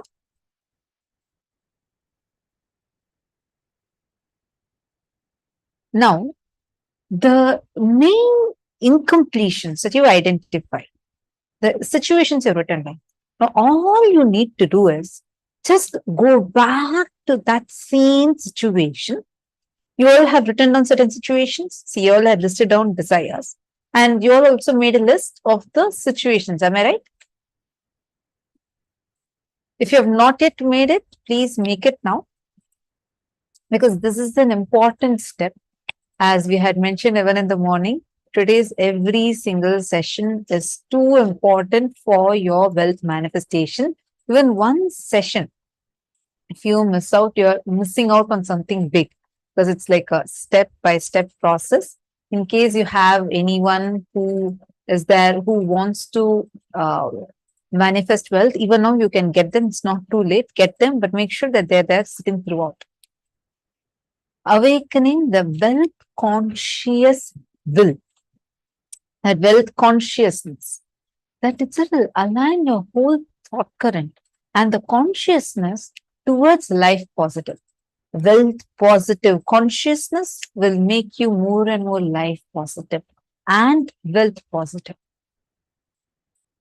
Now, you may be operating from the cognition of wealth negativeness. Many of your desires, your movements, your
how many of you are understanding this part? See, the cognitions, the limited perceptions, limited cognitions you carry about wealth affects your wealth manifestation. Till this, are all of us clear?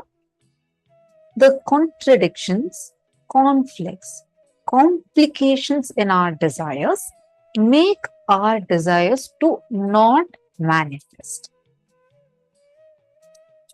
Many of your desires, the movements, actions, we complicate it because we deeply think, we have a prejudice, it is not going to be solved.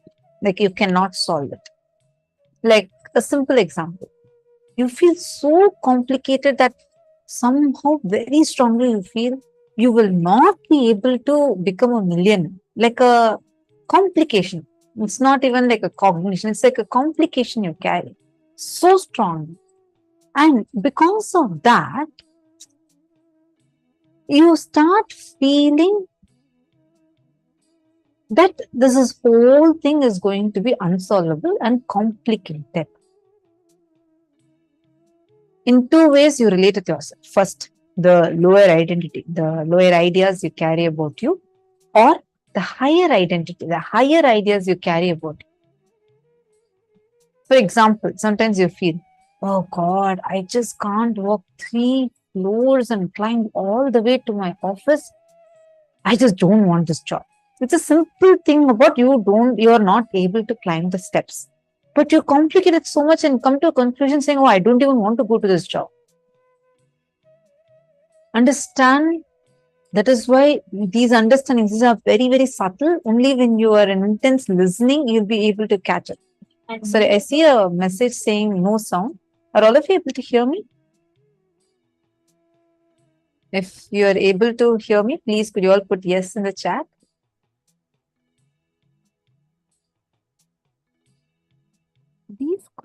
These constant conflicts in our inner space that we carry, for most part, we are unaware about this conflict. So we don't even realize or we don't even understand how this whole conflict happens in us.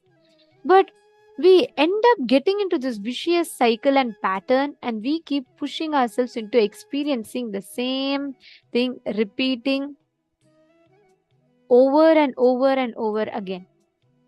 Understanding?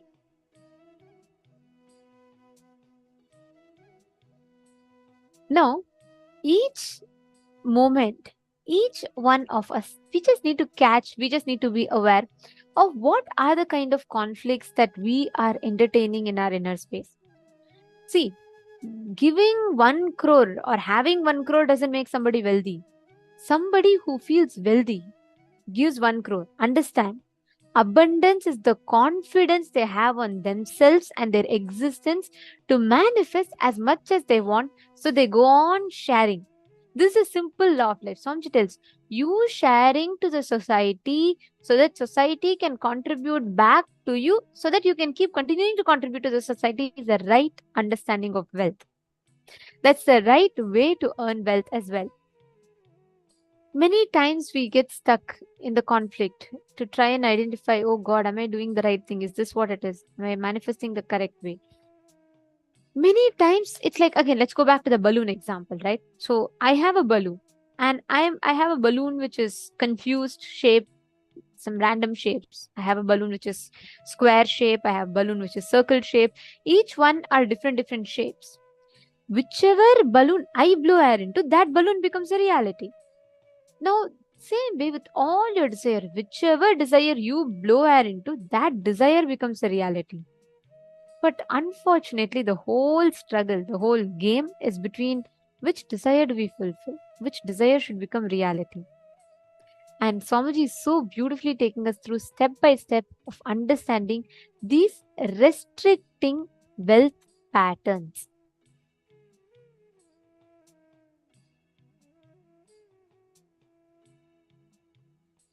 Yes, any questions? Okay, Ma Vinuta Nagaraj is asking question. Ma, if I don't like to work but want to do something meaningful like helping people with yoga, but also desire to become wealthy, is that contradiction? Is that contradicting desire? Okay. See, Ma, please understand. First thing, what you're trying to do is you're trying to complicate the whole desire. It is like this. You want to earn well. Okay, let's say, I'll give you another example. You want to eat, but it is like you're going for a yoga class, gym. And then you're planning, oh, let me go and do some more gym so I'll become more hungry, then I can come back and eat more. It is just complicating the whole process. Understanding? So, our ability, see, your desire, your intention is to make money. Working towards that is achieving what it is. Now you're trying to go a whole circle round to reach it. See, just wanted to add to this answer. Ma Vinita Nagaraj, actually, your question is the perfect example of a complicated desire. I want to read out the question once again so everybody can listen to it. So we all understand what is exactly the complicated desire. Okay. See, I'm going to read her question. Question. Ma, if I don't like to work, but want to do something meaningful like helping people with yoga, but also desire to become wealthy, is that contradiction? First thing, you having the desire to become wealthy has nothing conflicting, complicating with wanting to help people. But you are not having a clear, straight path as to this will lead me to become wealthy. Instead, now you're complicating it, saying, oh, I don't like to work. I want to help people. Then through that, I'm going to do this. There's no clarity in your thinking even. But it's all getting so complicated. By end, you almost feel so impossible saying, oh, I cannot become wealthy. It just feels impossible, like almost feels like unsolvable. And you start feeling like, oh God, I have to work so much. And then you neither go for helping people doing yoga, nor do you go for actually going like, and you struggle for becoming wealthy. And you end up going for the job which you don't like to. How many of you are understanding this? Mamanita, are you catching it?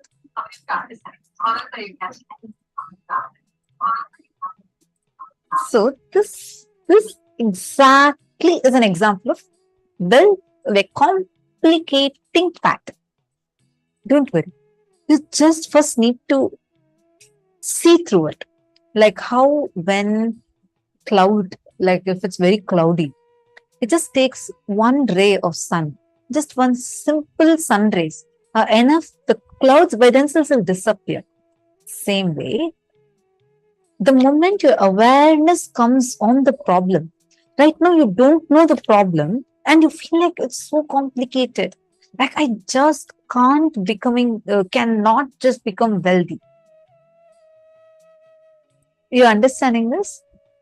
It's like a strong feeling that you're carrying inside of you because you yourself don't have a clarity about you inside you. Vimala has posted, I want to work and earn money, but afraid I may have to leave it again because of family situation. Okay, here, analyze, Vimala, yours is more of a question, right? Now take a moment to analyze and see what exactly is the issue. What is the family situation? What is the problem you have? Actually, write it out. When you write it out, you yourself would have a lot more clarity and you will first start listening to it. The thing is, in such situations, when we complicate our desires, the problem we would be stuck with is lack of clarity. We don't have the listening for ourselves. And moreover, Ma, the question that you've asked, Ma Vimala, this is precisely what we are going to be addressing in this session. This is what is a restricting wealth pattern. Actually, I request every one of you listening to this. Swamiji has revealed here beautifully.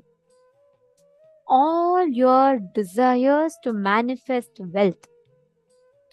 If there is a conflict, if you feel you're not manifesting wealth, the fundamental reason is your inner construct about wealth. Now, Ma Vimala, somewhere in you, you have built a cognition which believes it is only either wealth or family. See, for example, when I was small, right, before I met Swamiji, whenever I used to see people, I used to see that I always used to have an idea that all these rich people, right, I used to feel that they're all very out of they all boast themselves a lot, they all boast their wealth a lot, and I used to have this kind of a cognition because of seeing few of my friends, and I somehow started developing that subtle this thing, and I started developing an incompletion towards wealth based on that cognition that, oh, I feel I am inferior, I feel someone else who's having wealth are more people who are more intelligent. All these type of cognitions we build, then what happens is our decisions on wealth always comes based on these cognitions. Of course, fortunately I met Swamiji and Swamiji took care of the whole thing, but I'm just telling, if you look back in your life, always just see where in you, what cognitions about wealth did you start picking up. Ma Vimala, now the exact statement that you put inside you, analyze what part of you believes that if you have wealth, you cannot be there for your family, or if you have wealth, for you to generate wealth, you will not get the support of your family. You will start understanding that, oh my god, this is a complication that I have created. I actually request every one of you sincere listening for this. This is very, very important. Every time, Ma Vimala, your one part is saying, it is like, I'll come back to the balloon example that I was giving because we'll be able to understand it better. Ma Vimala, you're having a balloon in the shape of heart, you're having a balloon in the shape of square. You are blowing air into the balloon that is square shaped, and you're saying it is not becoming heart, and you're getting incomplete about it. How much ever you blow balloon air into the balloon which is square shaped, it is not going to become heart. It is going to become the shape, whichever shape you're giving life to. Now, what you're doing, sometimes you're suddenly trying to give air to the heart shape, then you leave it, suddenly you jump to square shape, then you leave it, suddenly you come back to heart shape. You keep going back and forth, which is why you feel both are not happening. But you just need to come to the conclusion. First, one does not conflict the other. When you analyze the cognitions about wealth that you carry, And when you come to completion, you will simply see the whole thing will start manifesting for you. Now, I'm going to give you all an example, or I'm going to give you all an exercise, the exact part that Swamiji took us through, and I request all of you to write it down. In the first part, please describe an incident where you felt very low and unhappy. Write down the experience you had about yourself. Contemplate and write down the lowest ideas that you carry about you. Like, I'm not capable, I'm not good enough, I'm very poor. Write down what is the low inner image, the lowest moments about yourself that you experienced.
Nithyanandam, yes. See a question. Ma Vimala is asking, Nithyanandamma, is wealth always related to one having to work and making money? Money is not related to, wealth is first of all not equated to money. And it is not about you working in the sense that we understand as working.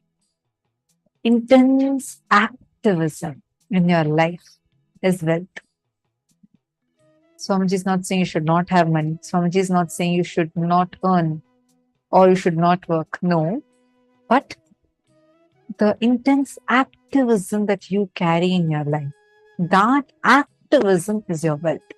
More and more activism you carry. You might be just sitting and conducting meditation classes.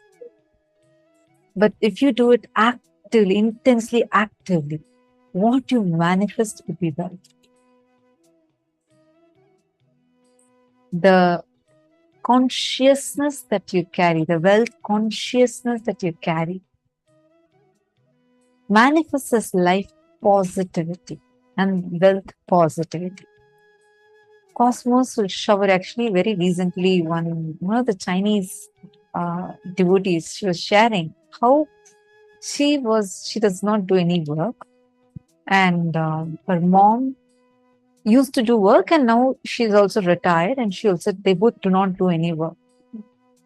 She offered Tulabharam first time. The day she offered Tulabharam, suddenly they got a big breakthrough. Some old business of theirs suddenly started flourishing, and they got some new proposal, etc. In half an hour of offering Tulabharam. And she got so connected to that offering Tulabharam to Swamiji, she offered it almost 20 times. 20 times. And every single time, she kept having breakthroughs. She manifested so much of money. They both don't do any work, like they're not actually going and working. Some old business of theirs suddenly started flourishing there. Every time she said it's like a formula for her. She wants money, she'll just go to Tulabharam offering to Swamiji, and in half an hour, she'll be showered with wealth. Somehow, people will just call. She said, see, once or twice if it happens, it's like you can call it like a miracle. Not 20 times. It has happened like 20 times. She's so confident whenever she really wants a wealth, she'll just go offer Tulabharam to Swamiji. And she manifested so much of wealth. She became SJP. Not just she became SJP, her mom also became SJP. And they're already working towards becoming Kartas. And they both sit and do just Kailasa work the entire day. They just sit and do the Sangha work, be part of Kailasa, doing the work, volunteering. And they keep manifesting more and more wealth. I was like, wow. It's like literally they're enjoying their life and they keep getting showered and showered and showered. The consciousness in you matters. Are you understanding? It's not about how much work you do. Never equate the money you're getting, salary you receive. Does not equate to you, your performance. It does not decide who you are. You all understand this is something very, very important. Usually, we start confusing these. We start judging ourselves based on the salary we get. That's why you start thinking, oh, anyways, I'm only given only this much salary. For this much salary, this amount of work, it was too much for this fellow. Let me just sit and do this much. Your salary does not equate to you. The money that you're getting in your job is not equal to who you are. That does not define you. How many of you are understanding this?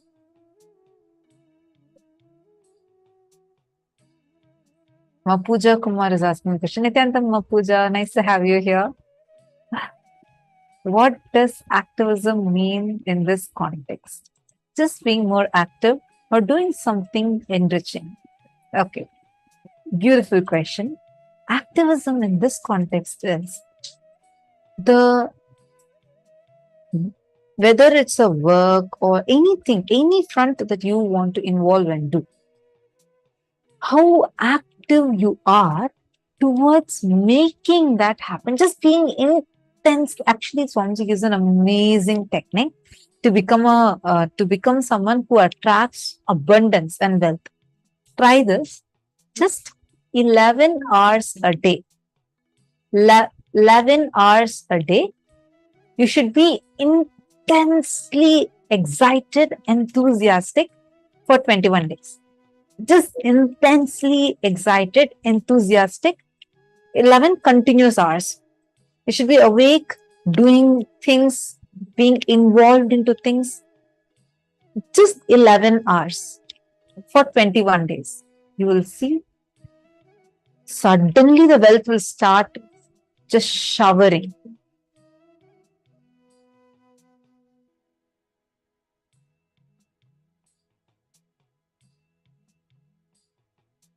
Can it be house chores, Mama Vinitha Nagaraj? Yes. Even the small things, sweeping, mopping, it can be even that. Swamiji will actually tell in that satsang. Swamiji will say, even if it's you're just mopping a floor, be enthusiastic about it. Be excited. Don't do it just to get some credit from someone, because let's say you're cooking a very nice dish. You're so expecting, by the time you finish the dish, you have 100 thoughts expecting, people should say it's nice. My son should appreciate it. My husband should love it. And they should praise me like this. They should ask me how much stress I took. They should do this. They should do that.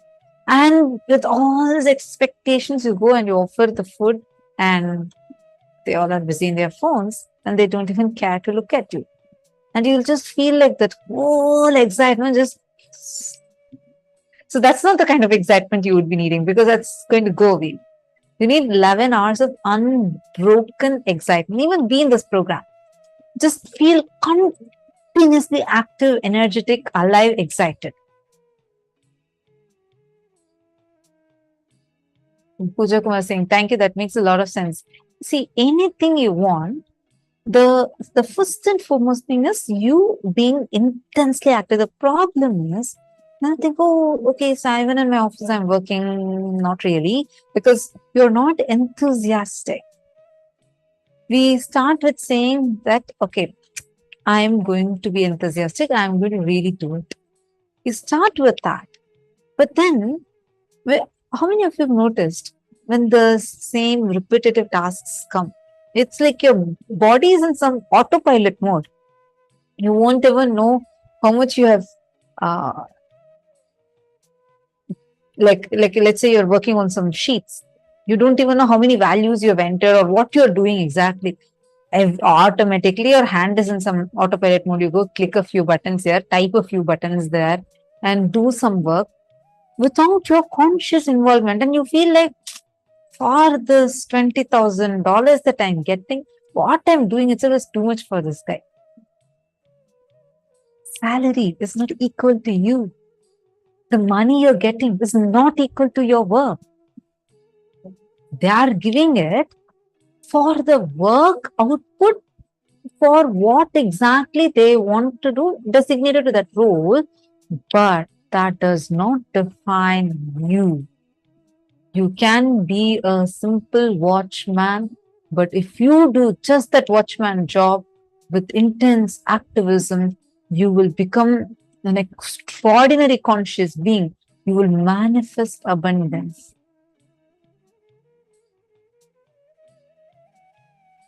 Kalyan Smari's posted, I have this huge restricted thought that money should only come from salary and doing business through selling time, talent, or labor. Money coming from other ways like investment, lottery, or any unexpected way is unstable and should not be celebrated. How to break this? Ma Kalyana Sundari, first thing, when you get money through lottery, you can never become a millionaire. There are how many lotteries have been conducted? Tell me, is there any millionaire who became a millionaire just through lottery? Have you heard of it? How come? Some lotteries give you $5 million. That should be more than enough to make you declare yourself as a millionaire. Then why? Why are people not millionaires? Understand your, when you get a lottery, your consciousness is not wealthy. Your consciousness, only when you become wealth conscious, your consciousness should become wealth positive, you will be showered with wealth.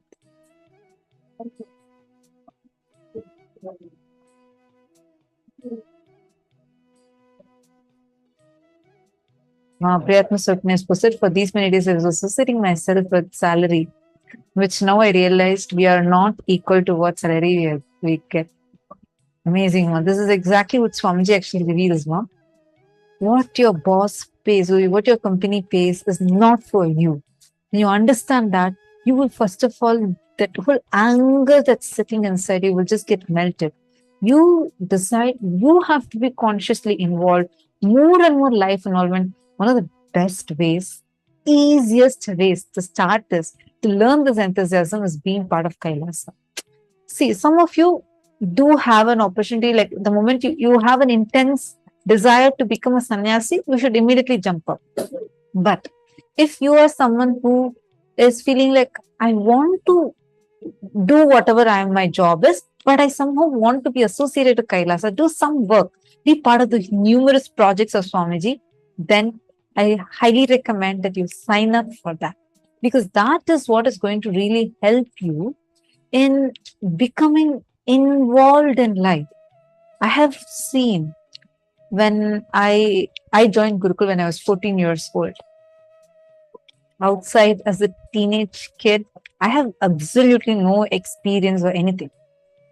After joining Gurukul, the kind of activities that would be part of our one day. Oh my God. Morning would start with yoga, then we'll have sesame seeds, we'll have neem juice, and then we'll go to puja, we'll also have Rudrabhishekam, then we'll have sometimes a group of us will go do even cooking, and we'll also have satsang with Swamiji. Then we'll have rose garden time, we have passion time, we have studies, we have temple routine. And in passion time means we'll actually learn arts, like 64 arts are there. We learn dance, music, singing, or instruments, or drawing, painting, stitching. Then there's library. Then there is, I'm still in one day, I'm not yet done. And we have Vakyatas, others. We conduct TV shows, we conduct programs, we conduct like online sessions for people, and we have completion classes, we do workshops. Still, our day would not be over because we also learn stories. We have Hinduism class.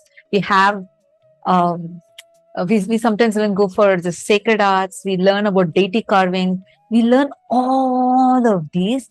Plus, each day we'll have new projects that we'll be working on, and all of these are still part of our one day. I was like, oh wow. When I first joined Gurukul, I couldn't even remember. One day felt like 1 week just squished together. Even in a week, I can never imagine myself doing so many things. But like when you're in Gurukul, you get to learn all of these. Your whole day will be so joyful, be so bubbly, and full day will be so much of excitement. You'll see any kid that comes to Gurukul, and if they just stay there for a few months, suddenly they all look so like glowing, shiny, because automatically the grace will start flooding through you. You'll become so life energetic. And the same thing, because the way how Swamiji is, Swamiji will start Swamiji's day like really early. Swamiji will be the first person to wake up. And I mean, for Swamiji, there's no sleep at all. So it's just Swamiji will be sitting up from Samadhi. Starting with getting everyone to go for yoga, Swamiji will start walking from one end of the Adinam till the last end. It's a huge place to go full round, and Swamiji will walk and go literally in especially Adi Kailash, where Swamiji was there for like the longest time, I should say. Like it'll take, I think, easily, if I include temple, sacred arts, Kalabhairava Gate, it'll take easily about 1.5 to 2 hours. If you just walk and go and visit every place. Swamiji will go by walk, not just visiting these places. Swamiji will walk and go, visit every single department and micromanage. Swamiji will go sit with the deities, see the deity carving. Simultaneously, as Swamiji is sitting and seeing the deity carving, Swamiji will, many times he himself will get on the ground and like do the deity carving. And then Swamiji will be giving vision for construction. And Swamiji will be doing the calculations. Swamiji will have meetings with the engineers and the infrastructure management team. And then Swamiji will be talking to the programs team. Swamiji will give the vision, detailed vision. And it's a vision, it will not just be one vision statement. You should see Swamiji will give like in at least half an hour meeting. Swamiji would have already given 150 instructions minimum. He gives so many detailed examples from the Shastras, the Puranas, the Agamas, and Swamiji will simultaneously give instructions for the publications team. Okay, now make this manual, take this Agama, in this Agama, go map this. Then Swamiji himself will give all the mapping. And then Swamiji will be walking, going from temple, starting from temple all the way for going around the entire Adinam once and then going to the Kalabhairava gate. There, Swamiji will ensure that the pujas are happening on time, authentically, and Swamiji will give micro details like, okay, today for Kalabhairava, offer, do the Vastra Alankar like this, and Swamiji himself many times will teach the Alankar. And after finishing all of these, Swamiji will come for continuing the, like, Swamiji will come and ensure that the programs, everything is set up. And Swamiji will do puja. You all need to know, till date, not even once Swamiji has missed puja, no matter what. No matter what, Swamiji might miss eating or going into samadhi. Even sometimes when Swamiji enters into samadhi, Swamiji even miss breathing, but never miss puja. And like after finishing that, Swamiji will come and sit and start conducting the programs. So all the participants would be there. It used to be physical programs, right? And then Swamiji will be conducting the programs. While Swamiji is conducting the programs, in between there will be like breakfast break, lunch break. So during the break time, participants will be going for eating. Swamiji will be having Adinavasis meeting. And then, of course, I think I missed satsang in between. So like this, actually, Swamiji's day would be so packed. And this will go on till, let's say, darshan and all. Swamiji will give sometimes till 1 a.m., 2 a.m. in the night. She'll feel like, oh God, please no, can Swamiji take a break? It's like 2 a.m. midnight. Swamiji would just get up and start walking, going for one final round to check whether everything is safe, if the Adinam, everything is proper, and everyone has gone into their respective places, or all the doors locked, lights are all properly turned off, every department is proper. So Anjul go to the entire Adinam round till like late in the night after giving darshan. And you all need to know, when darshan, physical darshan is happening, there'll be like 1,000 people, 2,000 people. And how, with what smile, the love, care with which Swamiji will start the darshan. Till the 1,000th person, Swamiji will treat them with the exact same smile, love, and care. Doing all of these, Swamiji will manage minimum at any given point of time, minimum as much as we know itself. Swamiji will be handling at least in a day, moving minimum of 500 projects. I'm talking about very minimum number. Now think, just listening to this, many of us will feel like, oh my God, it's just gone above my head already. And I'm still talking about one day. Whether attending to the devotees' prayers, attending to the Adinavasis, attending to the projects, attending to each aspect of the project, it will be like so much of energy. Till end, Swamiji will have so much of energy. Again, next morning, 2 a.m. The next morning by 4 a.m., you will already see Swamiji starting to go around. You'll be like, does Swamiji never ever even go for any rest? That kind of intense activism. How do you think otherwise? Swamiji is just 46 years old. How can one person create an entire nation for Hindus? That too for Hindus, despite facing so much of attack and persecution. It is intense activism. Intense. More and more you involve intensely in your life, more and more you will be active.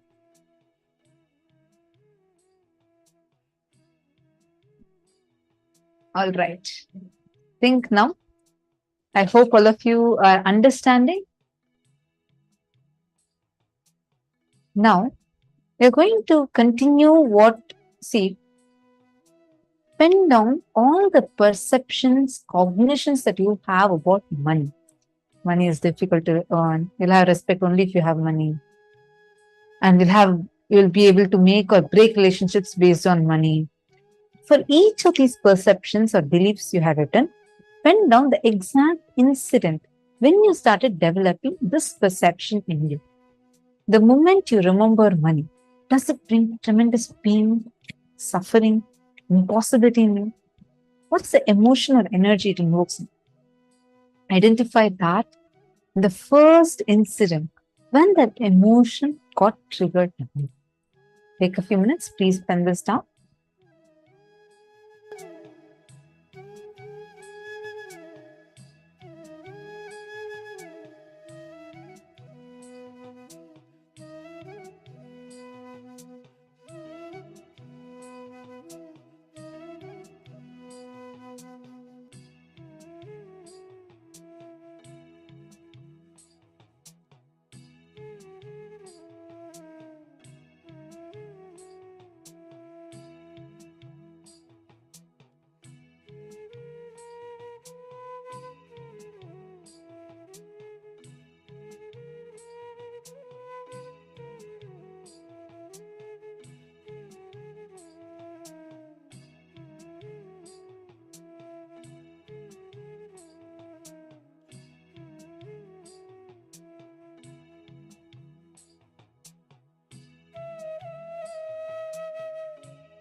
With that intense space, in the space of completion, as Swamiji beautifully reveals, all patterns are actually powers.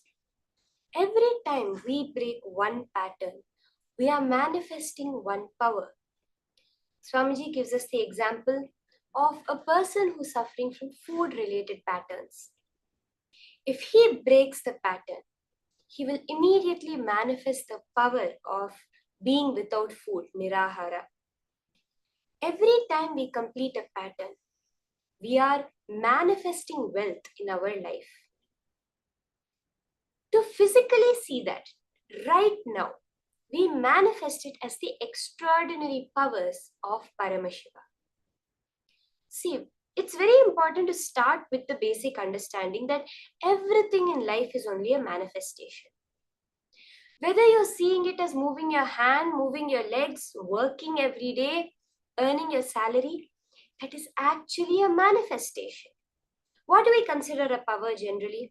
We say a power is something that some people have and some people don't. It's something great that you want to gain.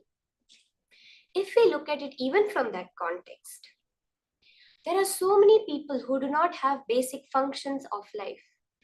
Walking, talking. Therefore, to them, we have a power. The same way, when we see Swamiji, we see Paramashiva, the gods and goddesses, manifesting so many different powers, they are actually our capability, our possibility for us also to manifest. That is what the initiation of the Supreme Pontiff of Hinduism does. Like how, if you don't have eyesight, you can get a surgery done and gain your eyesight. This is the conscious surgery which removes the patterns and gives us powers. With that context, let us continue the power of Mahima, manifesting the power of increasing the size of an object. So, I request all the participants, you can sit down, settle down, sit comfortably, stably, and keep any object in front of you to change its size. You can keep your Atmalinga, a deity which you feel very connected to, or else you could keep any object that you consider very precious and dear to you, a symbol of wealth, if you could say that, like a ring, gold, some gold jewelry that you have. Take something which is easy for you to measure the exact size. For example, if you have a chain, measure the length of the chain. See, if you do not have any measuring items like a scale or a ruler or a measuring tape, you can just take a piece of paper, place the object on the paper, and measure the height, draw the height or draw the outline completely. In this round, by connecting to that higher manifestation of you, Paramashiva, who is completely devoid, who is without any of these complicating, contradicting patterns, who is completely complete because he knows the oneness between everything. The simple key to going beyond the whatever we perceive as our complications, our contradictions in life, is to perceive the oneness between everything. That is what happens when you experience power manifestation. Power manifestation is very simple. You are just cognizing, consciously cognizing that oneness between you and others. Okay, so let's start this round of manifestation. I request all the participants, you can keep the object once you have finished measuring it, and intensely, that completion which has happened, that breakthrough, the shift in your cognition. Yes, this is where I was stuck in that pattern before this. This is how I'm going to move out of the pattern and take the further steps. That intense energy which the completion of a pattern has given you will now manifest as powers. Sit straight. Be completely unclutched. Nothing external or internal affecting you. Chant the Mahavakya. Om Nithyananda Paramashivoham. Intensely increasing your frequency to that cosmic frequency. Quantumly entangling with Paramashiva, who is present within you and within the object. Same way as you give a command for your hand to move. You don't think again about it. You're not trying to move your hand. Same way with that intense will to change, to increase the size of that object. Sit in the space of pure samadhi, unclutching with Paramashiva. Sit as Swamiji in that intense feeling connection and chant the Mahavakya. You can start this round of manifestation.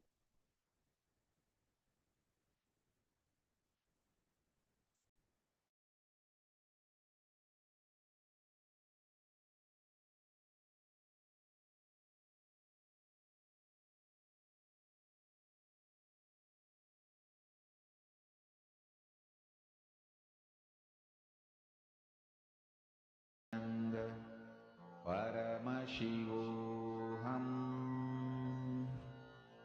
Om Nithyananda Paramashivoham. Om Nithyananda Paramashivoham. Om Nithyananda Paramashivoham.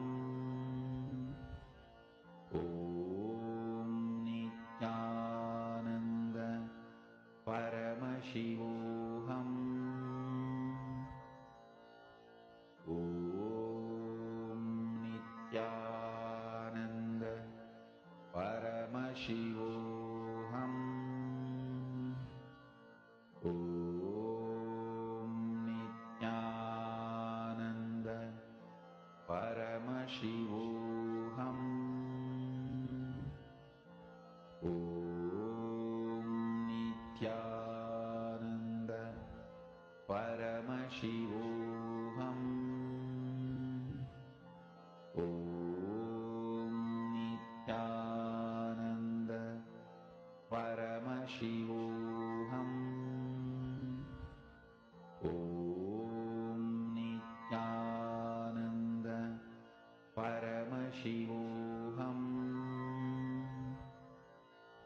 Om Nithyananda Paramashivoham. Om Nithyananda Paramashivoham. Om Nithyananda Paramashivoham.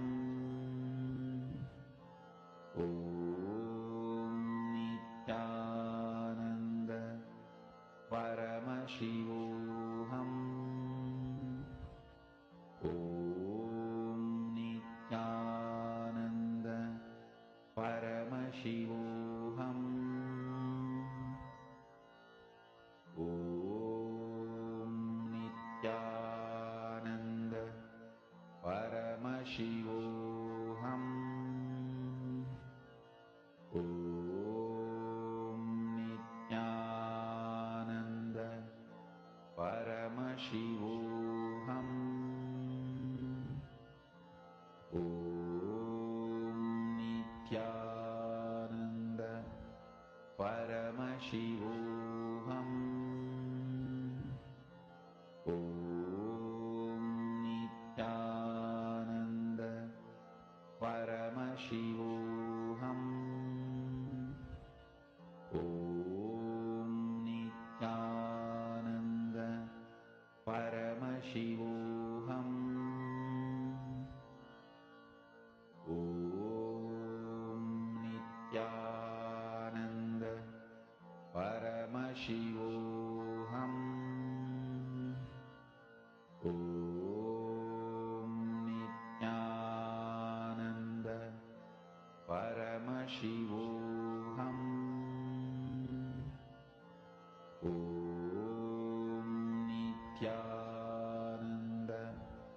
Paramashivoham.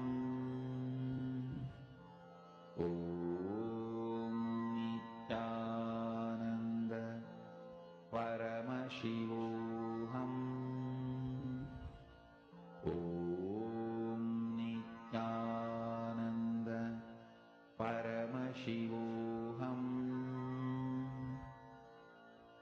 Om Nithyananda Paramashivoham. Om Nithyananda Paramashivoham. Om Nithyananda Paramashivoham. Om Nithyananda Paramashivoham. Om Nithyananda Paramashivoham. Om Nithyananda Paramashivoham. Om Nithyananda Paramashivoham. Om Nithyananda Paramashivoham. Om Nithyananda Paramashivoham. Om Nithyananda Paramashivoham. Om Nithyananda Paramashivoham. Om Nithyananda Paramashivoham. Be in the space of Paramashiva. Keep your complete awareness, your complete attention on the manifestation of Paramashiva. Whatever happens externally is his job. Whatever you are holding as the base for the cognitions coming up is your job. Hold yourself established in the oneness space, that space dimension of the cosmos. On what is the manifestation happening? Be established there. How and when the manifestation happens, leave it for Paramashiva to decide. The Mahavakya is a very important component. Make sure you are vibrating your entire being with the Mahavakya and listening to yourself chant the Mahavakya. That witnessing consciousness, moving from being within the body to perceiving yourself as owning the body, as having the body. That perception comes when you start listening to yourself chanting the Mahavakya within you. Ensure no movements are happening. Let your body be completely still and your inner space be completely silent. Continue manifesting this power.